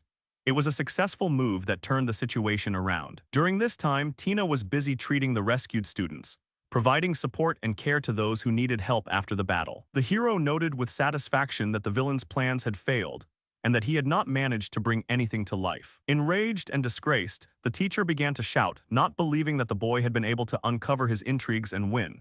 He thought it was just intimidation. The boy replied that he did not know what true friendship was until he came to the human world, which the teacher could not understand and perceived with anger and bewilderment. He looked at Alice, damaged and tired, with one eye narrowed, and said that he could feel her pain and anger, which caused him strong feelings, emotions that had previously been foreign to him. He offered the teacher to surrender, looking at him with wide eyes, showing that he had no desire to play endless games with the man. He could not bear it and rushed at Eder with a sword, ordering him to shut up and submit to his will. The boy stood motionless, not even trying to dodge, and thought that it was even to his advantage that the enemy was rushing into battle with such fury. But then a dark, incomprehensible substance wrapped around the young man's leg, as if the darkness itself had grabbed him, but he clenched his fists and remained calm, preparing for the upcoming battle. The villain took aim at the young man, believing that everything would be over right now. Eder says nothing interesting is happening right now. Suddenly, an unexpected event occurs. which makes the villain surprised and exclaim. The hero says that the man is moving too slowly in this battle. A quick action occurs related to the impact.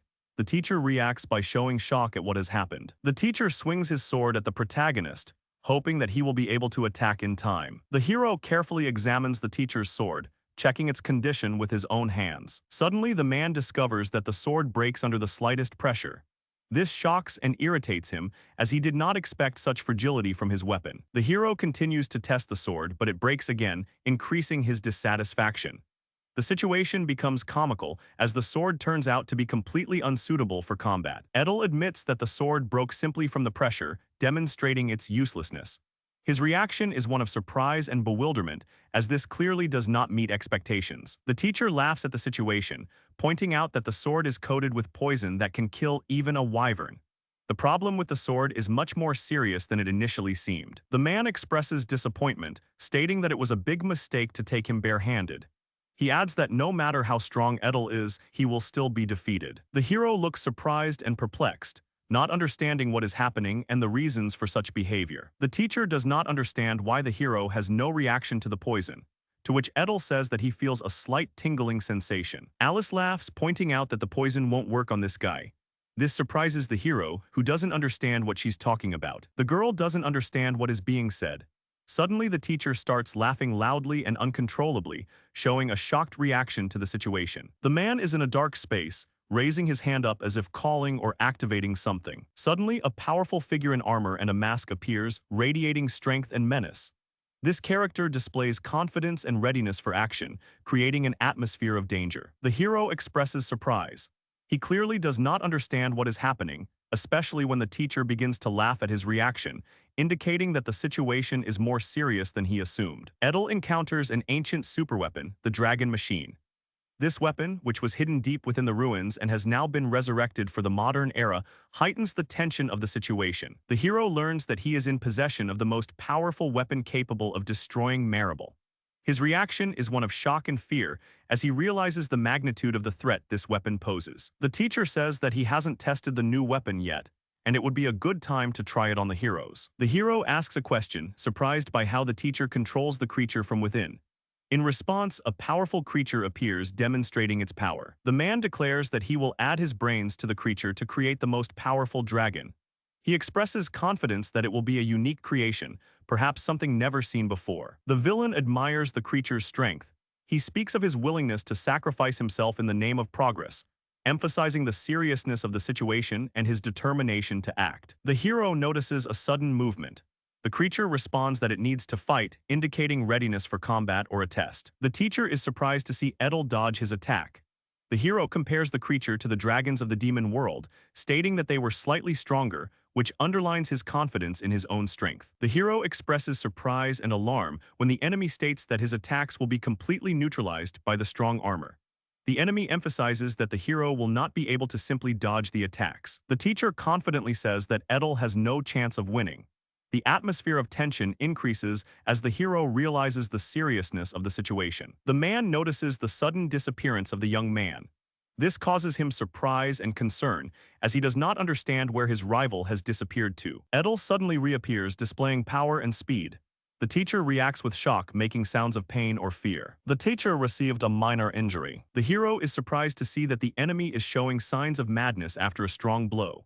He also admires the strength of the enemy's armor, which withstands his attack. The enemy demonstrates his technique, claiming that it once destroyed an entire castle. This increases the tension and emphasizes his danger. Eder actively defends himself against his opponent, using all his strength to overcome his attack. The hero asks the opponent if he can manipulate his body or powers in the same way. The teacher expresses disbelief and indignation, calling the opponent's words nonsense. In response, the opponent resolutely states that this is a last resort, indicating a willingness to use extreme measures to win. Eder sees the huge explosion that the teacher used. The hero notices that long-range artillery rockets are moving behind him. The teacher claims that they can destroy an entire country and their price is quite high, but he is ready to spend them to defeat the young man. Eder is resolute in stating that he will try to act as he plans. At the same time, he expresses concern, asking what he should do in this situation. The enemy laughs and asks how long the hero can run.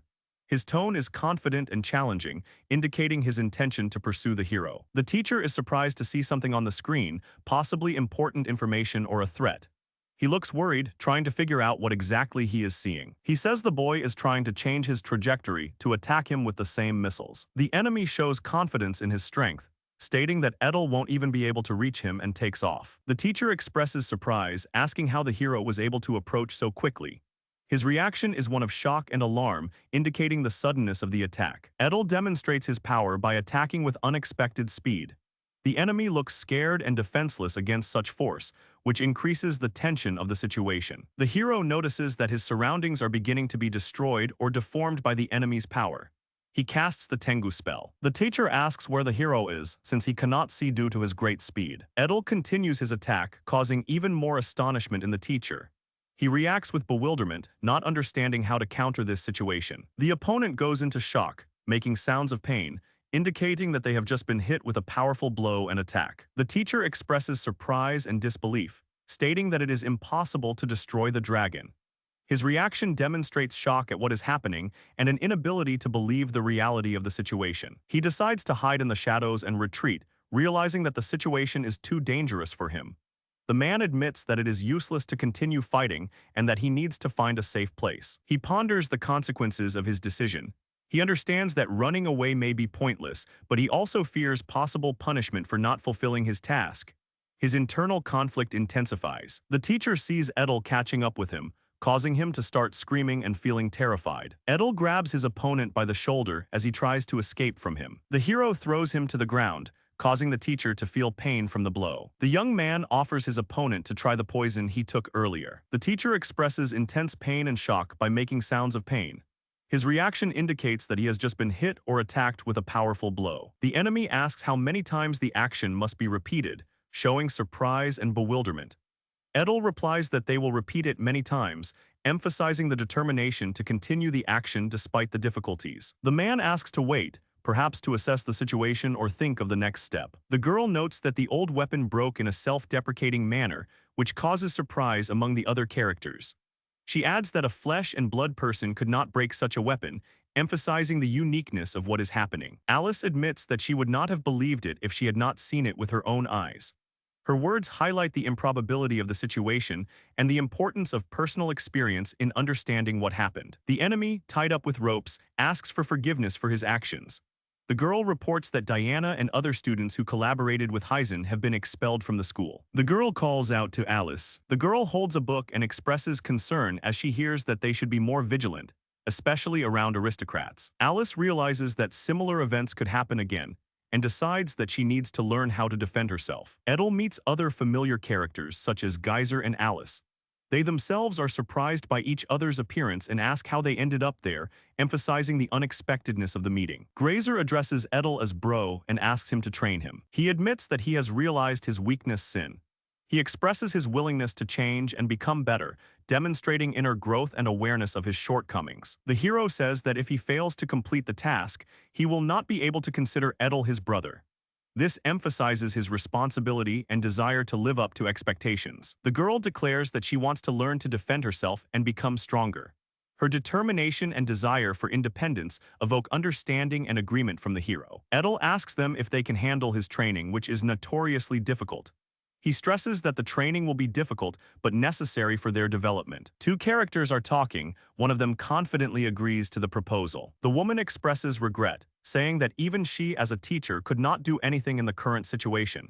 She admits that she underestimated the strength of the enemy, who destroyed the ancient weapon, the dragon machine, in one night. The man states that it was a difficult case and that no one could have guessed that the teacher had become a traitor. His reaction indicates shock and rejection of what is happening. The teacher says that she sent messengers to the hero several times, but he refused to communicate with them. The man wonders about the third prince, perhaps trying to understand his role in the events. Heisen gave unequivocal testimony, emphasizing the importance of his testimony in the investigation. The girl notices that the man in question has moved from words to actions. She assumed that such actions were his style, indicating that she expected such behavior. The director expresses the opinion that Heisen may not have been the only ally. He also adds that he does not think the man will give up, showing confidence in his determination to continue his actions. The man asks in surprise why Hyzen continues to bully him. The teacher senses concern and certainty that he will make another move, indicating her concern about the man's future actions. Grazer expresses fatigue and says he can't continue training any longer. He addresses another character as bro and acknowledges his limits. Edel points out that if the boy fails to complete the task, he will use the projectiles against him. His tone is determined, emphasizing the importance of completing the task. Grazer tries to create a fireball, but his attempts end in failure. The hero watches this process. Edel notices Alice's progress, saying that her control has improved significantly. They discuss how their reactions have improved since training with Geyser. The heroes decide to move on to real training. One of them suggests a place to train, and the girl asks where they are going, showing confusion about the plans. Alice notices that there were no doors in this place before. She is surprised by the changes in the space and begins to wonder about what is happening. The girl admires the size of the room but expresses confusion, asking where they are. The situation seems strange as they expect to be on the first floor, but the furnishings look unusual. Edel explains that this place is a training ground he created to train in safety. He admits that he created this subspace out of dissatisfaction with the normal training areas. The hero notices that there is another place that can be used for training. He offers to start training, demonstrating his willingness to begin practice. Suddenly, two huge monsters with open mouths appear and attack the heroes. The heroes express shock and surprise when they notice the demons. Edel explains that this is the magic that creates the demons. He emphasizes the seriousness of the situation, pointing out the danger these creatures pose. The heroes are in a tense situation where they encounter powerful demonic creatures. Alice actively uses a magical artifact for protection. Geyser expresses surprise and concern, asking his brother how many of these creatures will appear. He also notes that these creatures are very strong, indicating the seriousness of the threat. Edel estimates that the number of demonic creatures could be around 1,000, which adds to their concern and understanding of the scale of the problem. Geyser asks his brother for help. His voice is full of despair, indicating that the situation is becoming critical. The heroes try to defend themselves from the attacking demons. They show determination to continue fighting despite the danger. Alice says that this is just training, trying to calm the other one who is under stress. Geyser is in a dangerous situation where he encounters a huge creature with sharp teeth.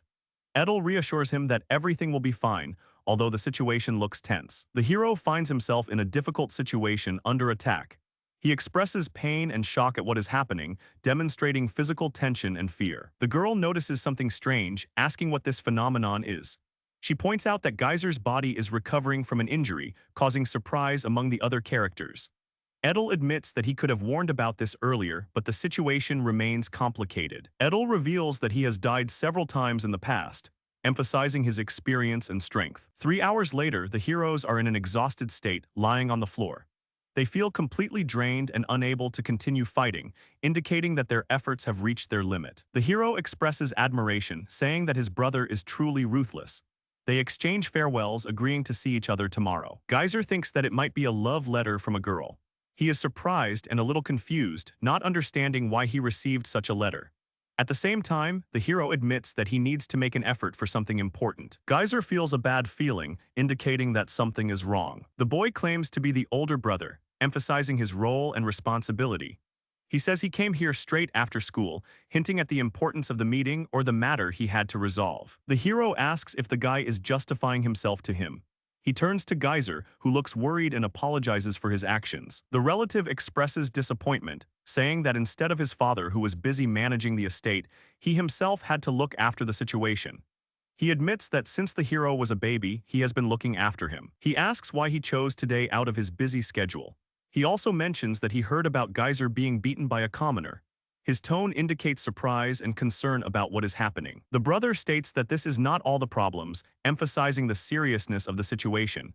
He expresses displeasure, calling the hero an idiot, which increases the tension between them. The hero tries to explain his position, but the older brother indignantly asks why he should endure ridicule because of him. The brother expresses irritation, stating that he does not need Geyser's pathetic excuses.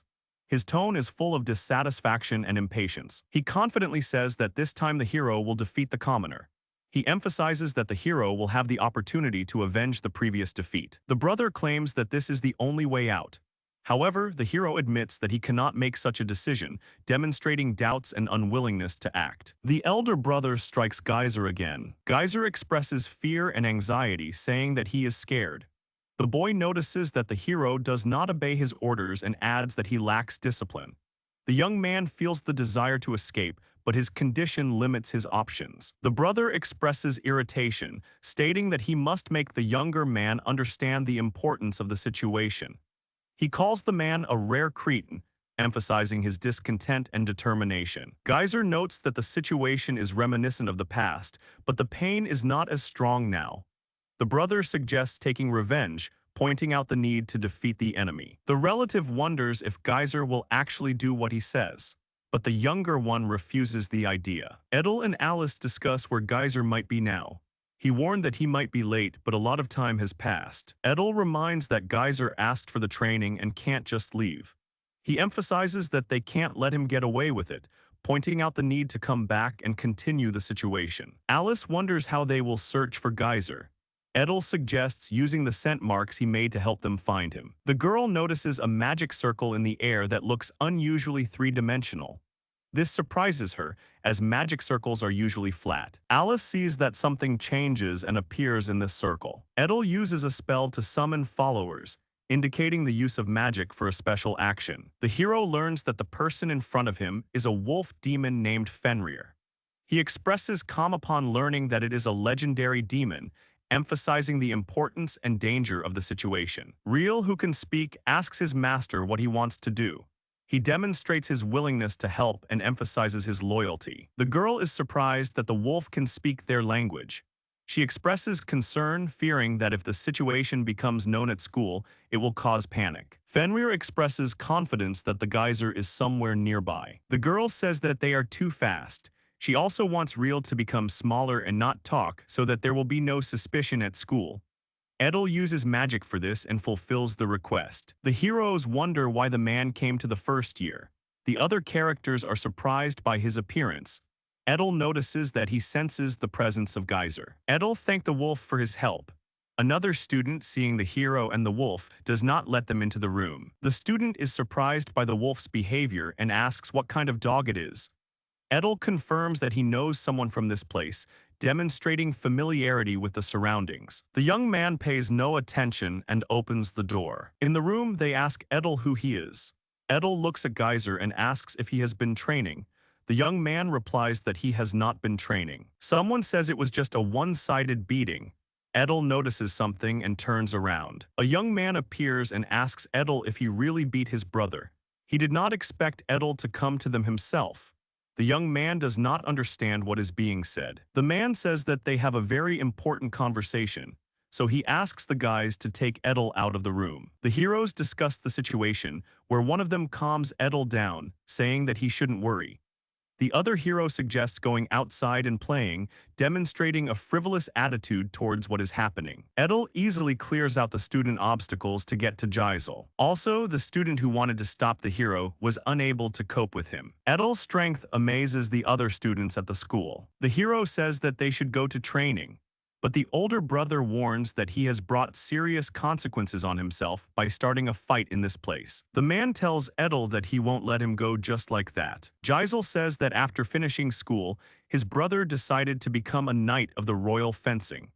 He also mentions that he founded a fencing club in his 4th year. The brother takes out his sword and wants to attack Edel. The student expresses irritation, saying that the young man is being disrespectful. The hero states that he doesn't care whether the opponent uses one or both hands. He is surprised when he sees Edel draw his sword, asking how he was able to block the blow so easily, emphasizing his skill and mastery in swordsmanship. Geyser's older brother flies into the wall from the hero's blow. He asks what it was, showing surprise and bewilderment at what happened. Edel asks the student why he is unhappy with the answer. The girl notices that a member of the Greyjoy family is sitting on the ground, which arouses her interest and questions.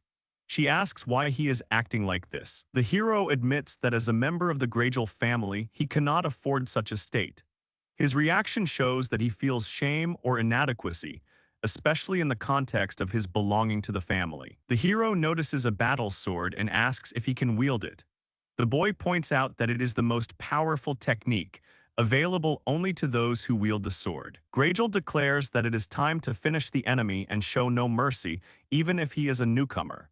He prepares to use his sword for the finishing blow. Edel notices that the enemy is about to attack him and does not understand where that powerful attack is. Gragel asks in surprise how Edel countered his powerful technique.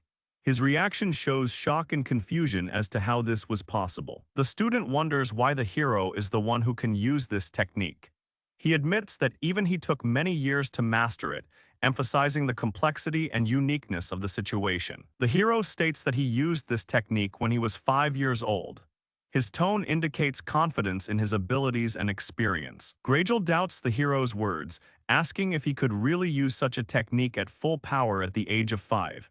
He expresses disbelief, considering it impossible. He denies Edel's attempts to laugh at him or mock his statement. The hero ends up on the floor, in pain and shock after the attack. Gragel laughs and claims that he has avenged his previous humiliation. He expresses satisfaction with his victory, demonstrating confidence in his actions. The hero warns the other character that if he does not put in the effort, all his training will be useless.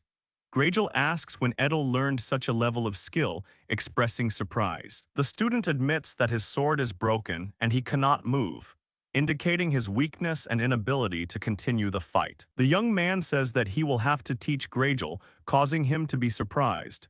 This highlights the difference in their skills and training. The hero expresses surprise, asking why Alice is late. The girl replies that she was forced to run here because of a difficult situation. The girl reminds the hero that he always asked her to give up such methods. She adds that no one can compete with him, emphasizing his uniqueness and strength. Edel notes that the method has not changed. He warns that if training does not begin soon, he will punish Geyser himself. Gragel threatens Geyser, saying that he will make him regret his decision to confront him. This demonstrates his determination and seriousness of intent. The younger brother declares that he will no longer obey the older one, indicating a breakdown in relations. Gragel calls him a disgrace to the family and says that he does not care about him or the family. Two characters stand next to each other. Gragel expresses surprise or bewilderment. The servant tells him that he heard about Master Gragel being defeated by a commoner. Hazen mentions the royal castle and asks if the young man was the candidate for the title of Royal Knight. Another character suggests that Master Gragel's success may have been due to the educational philosophy preached by Mistress Maribel. One of the characters hints that if the purpose of their presence is to summon someone, they can leave. His tone indicates a willingness to leave the place if necessary. Hazen states that he will keep the other characters, but adds that he just wanted to get their opinions. The prince addresses the teacher with a serious expression, demonstrating the importance of their conversation. The teacher asks what the heroes are doing here.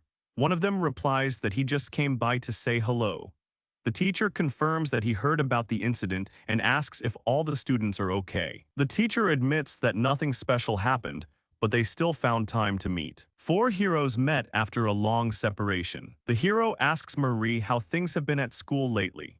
Marie replies that she has not used rejuvenation magic like he has, and so she has no particular changes or events to report. He adds that she hasn't changed at all since they last saw each other. Marie jokingly replies that a saint should always shine, emphasizing her reluctance to discuss age-related changes. Another character expresses dissatisfaction, saying that it is none of his business. He also notes that the situation at the school is more serious than he thought.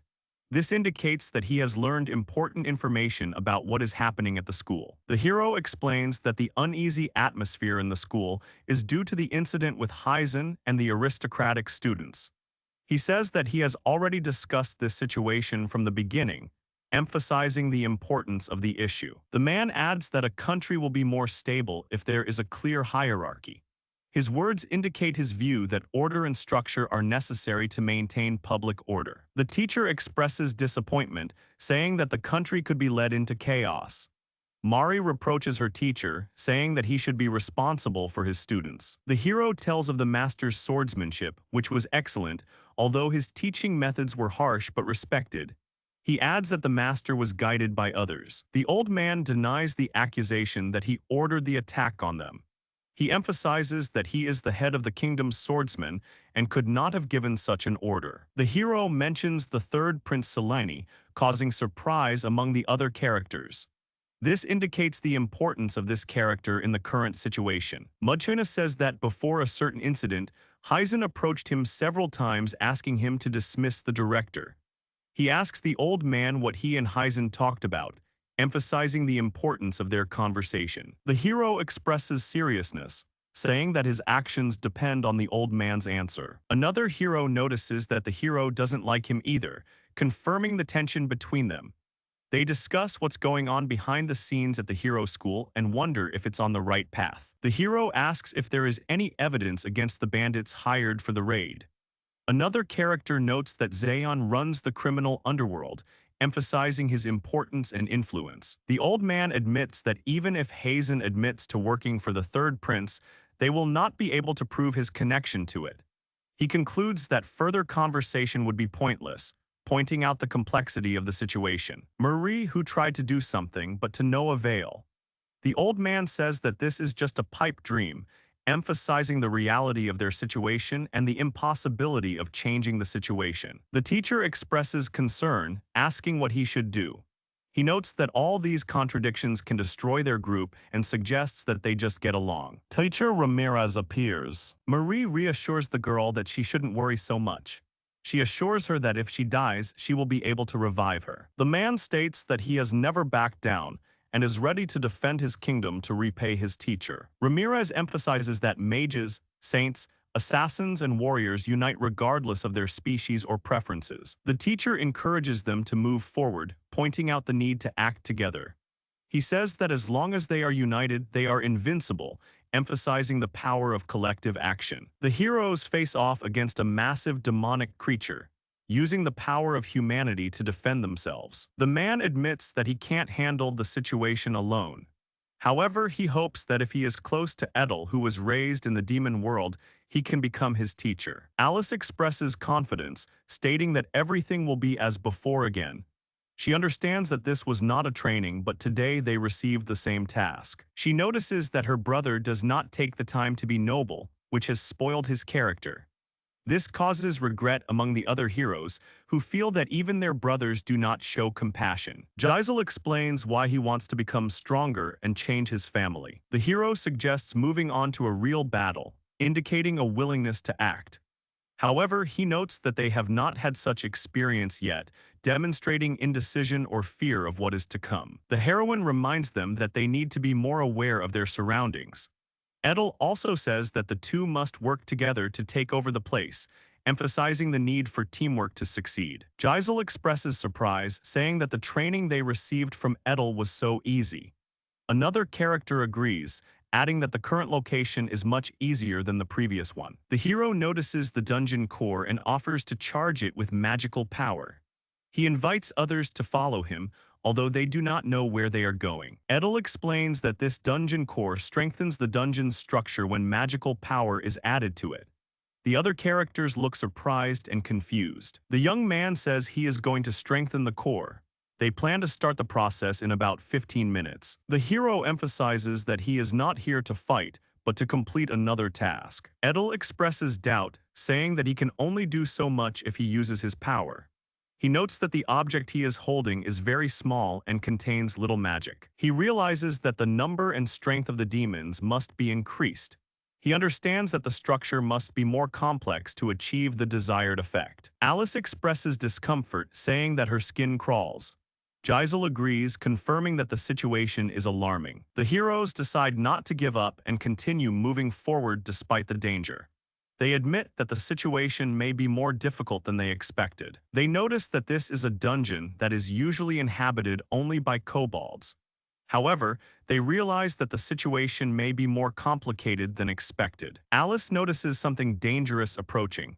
She feels that it might be kobolds, but their size seems unusually large. Geisel is surprised by the strength and size of the kobolds, which are much larger than normal. They wonder why these creatures are so big. The hero expresses awareness that the situation will be difficult and unpleasant. He prepares for the upcoming conflict or battle. Geisel actively fights against demonic creatures, using a sword for defense and attack. The girl notices that the speed and agility of the demonic creatures are unusual for ordinary kobolds. She is surprised by their strength and determination to continue the fight despite the danger. Alice confirms that the situation is indeed serious, and they must act quickly. The girl states that they have changed and become stronger than before. She offers to show their skills and apply what they have learned. Hyzen addresses the orb, asking if it can hear him. The prince apologizes for the trouble and admits that some plans did not go as expected. He also asks how the director has been lately. The hero says they will have to speed up, showing awareness of the need to act faster. The director doubts the four heroes but is still willing to cooperate. The man explains that he sent a hired killer to the strange student. The prince assures that he can handle the situation. He notes that the student who defeats Hyzen will be a problem for the academy's final project, although this was not part of the original plan. He expresses his willingness to act for the stability of the kingdom. The man states that they must cooperate, and a mercenary appears who is hunting for Edel. The hero, who is a mercenary and came to deal with Edel, is called Dill. The man says it is a bit extravagant to kill just one student, and asks if others agree with this opinion. Gisel is also surprised why there are so many monsters here, even though Edel trained them for real combat. He points out the difficulty of the terrain and notes that they have never been here before. Gisel finds him smart enough and assumes they are in the boss's room. The heroes encounter a massive demonic creature, which they recognize as an elder kobold and boss. Alice expresses her determination to attack the enemy, stating that if they defeat them now, they can deal with them later. She encourages the team to move forward. She notices that although the kobold is large, he is still nimble. The heroine is surprised to learn that there is a species of kobold that can shoot lightning. She is sure that if they hit it hard enough, they will be able to win. The hero asks if the enemy has called for reinforcements, expressing concern about the possible appearance of additional enemies. Alice approaches Geyser, proposing to work together. Her tone indicates determination and willingness to work together. Geyser confirms his understanding of the plan and urges him not to delay, stating that he must attack immediately. Alice expresses surprise or shock when she sees her opponent. This indicates the suddenness or strength of the opponent, causing her anxiety. Geyser notices that the opponent's magic level is insignificant compared to his brother's training. He emphasizes this by saying that he thought so. The heroes rejoice in their victory, congratulating each other for successfully completing the battle. They acknowledge that they have done a good job, emphasizing teamwork and achieving the goal. Edel asks why they haven't even made it a fifth of the way. The other characters are surprised to learn that they haven't finished the journey yet. The hero declares that's all for today. The hero confirms that that's enough for today. Edel replies that he does indeed have other commitments. The hero suggests that Dill leave the room or situation. Edel asks if he has any more questions. He adds that if they were trained enough, they would have figured it out right away. Dill wonders how the hero knew of his presence, pointing to the hero's magical abilities or observation skills. The hero expresses disappointment, saying that he has already had time to experience this. He notes that even if they call them shadows, they still remain behind people. The young man also points out that Dill is too emotional to be a killer. Dill exclaims in surprise when he notices another person. They note that they haven't seen each other for a long time. Hyzen says it's been a while since they last met. He admits he hasn't seen him since Ibrai. The hero asks what Hyzen is doing here. Dill wonders why Hyzen and Edel are together, since he failed his mission and did everything to silence the teacher. The hero expresses concern. Hyzen claims that he is not dead. This causes surprise and bewilderment among those around him. After all, Edel himself saved him. Hyzen reveals that this man, Dill, is considered one of the best. He also mentions that Ibrai's house is actually where illegal combat slaves and assassins are trained. The hero points out that no one can see through the man's shadow magic except Master Edel. He adds that it was just a cover, and Master Edel actually saved his life. Dill warns that attempts to deceive him will be unsuccessful, demonstrating confidence in his abilities. He expresses surprise to learn that in front of them is a mannequin made of shadows. Hyzen expresses confidence, stating that Dill will not be able to escape. His tone indicates control of the situation and a willingness to prevent escape. The place is already surrounded by the subspace by Master Edel. Hyzen adds that escape is impossible, emphasizing the strength of the defense and the difficulty of getting out of the situation. The teacher explains that it is a mannequin that leaves behind a high-quality replica. He also says that its real body is in another place, demonstrating cunning and preparation. Dill states that he is retreating for the time being, but is confident that he will deal with everyone together. The hero realizes that Hazen is alive and understands the need to immediately inform the highest authorities about this. Dill expresses concern, stating that the enemy is capable of killing him. He notes that his killer instincts told him so.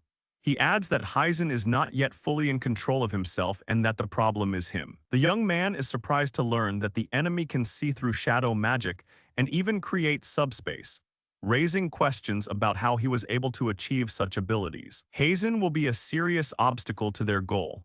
Dill agrees, pointing out that the prince considered the man a dangerous opponent. They discuss the circumstances that led the hero to exile. Dill explains that this is why he needs to show the prince his fanatical devotion. He also reveals that he met the prince while he was at the bottom. Eder understands the situation and concludes that the prince is behind all this. The hero holds the enemy with force, declaring that he will not let him leave. The enemy looks surprised and scared. Eder explains to the enemy that his route was too direct and unprotected. The enemy is perplexed, asking how this is possible. Dill replies that the situation is funny since he almost escaped. The hero firmly declares that he cannot allow the enemy to act in his own way. Dill notices the magic disappearing and wonders why this is happening. He realizes the connection with magic and knows he must tell someone high up about it. The Highness wakes up in his bed and asks the girl to leave his chambers. His Majesty asks the hero how the operation went. The prince notices that the boy is silent and asks what happened. Dill replies that it is already evening, but looks thoughtful, slightly frightening the young man. The prince asks in surprise who is in front of him. The hero claims that he sent the killer to him. The hero reminds the prince that he forgot about the one he was going to kill. The Majesty suddenly realizes who is in front of him and expresses shock. He indignantly declares that the hero has gone mad, not believing his eyes. The hero confirms his words, he is Eder. Majesty angrily asks Eder what he did to Dill, pointing out the seriousness of the situation. The prince and Eder are in a room where the prince asks the hero what he did to Dill. The hero replies that he does not have to answer that question. The prince explains that he changes his bedroom every day to avoid assassination attempts. He wonders how the hero knew where he was. Dill suddenly tells the prince to run away quickly, who looks worried. The prince asks in surprise if this is really the Dill he knows. The hero confirms this, but his voice becomes hoarse, causing alarm. His Majesty expresses shock upon learning that Eder is controlling Dill's mind. The boy admits that he lost control of the situation for a few seconds, causing even more concern. Dill mentions that someone said something about the death penalty, possibly related to the person who ordered the murder. The prince expresses outrage, reminding him that treason is punishable by death. The prince declares that he will not tolerate insults any longer and will use his power as a prince to get rid of the offender. Eder replies that people who do not want to dirty their hands will definitely dirty their hearts. The prince categorically refuses to obey the hero, declaring that he will never allow him to control him. The prince points out that Eder will not be able to enter the premises, as the security system is too strict. The hero adds that the young man can begin to escape if he considers it necessary. His Majesty assures that their security system is so reliable that even the royal palace cannot compare. He orders the house to be immediately put on high alert so that no one can get inside. Eder notices that there is no reaction on the surface and uses arcane magic to check. The hero determines that the object is underground. Eder notices something strange and asks what it is. He notices the cut is too clean and suggests that it could be the result of surgery. The hero continues his search, claiming that the entrance must be somewhere nearby. He carefully examines the wall and finds a small hole or door.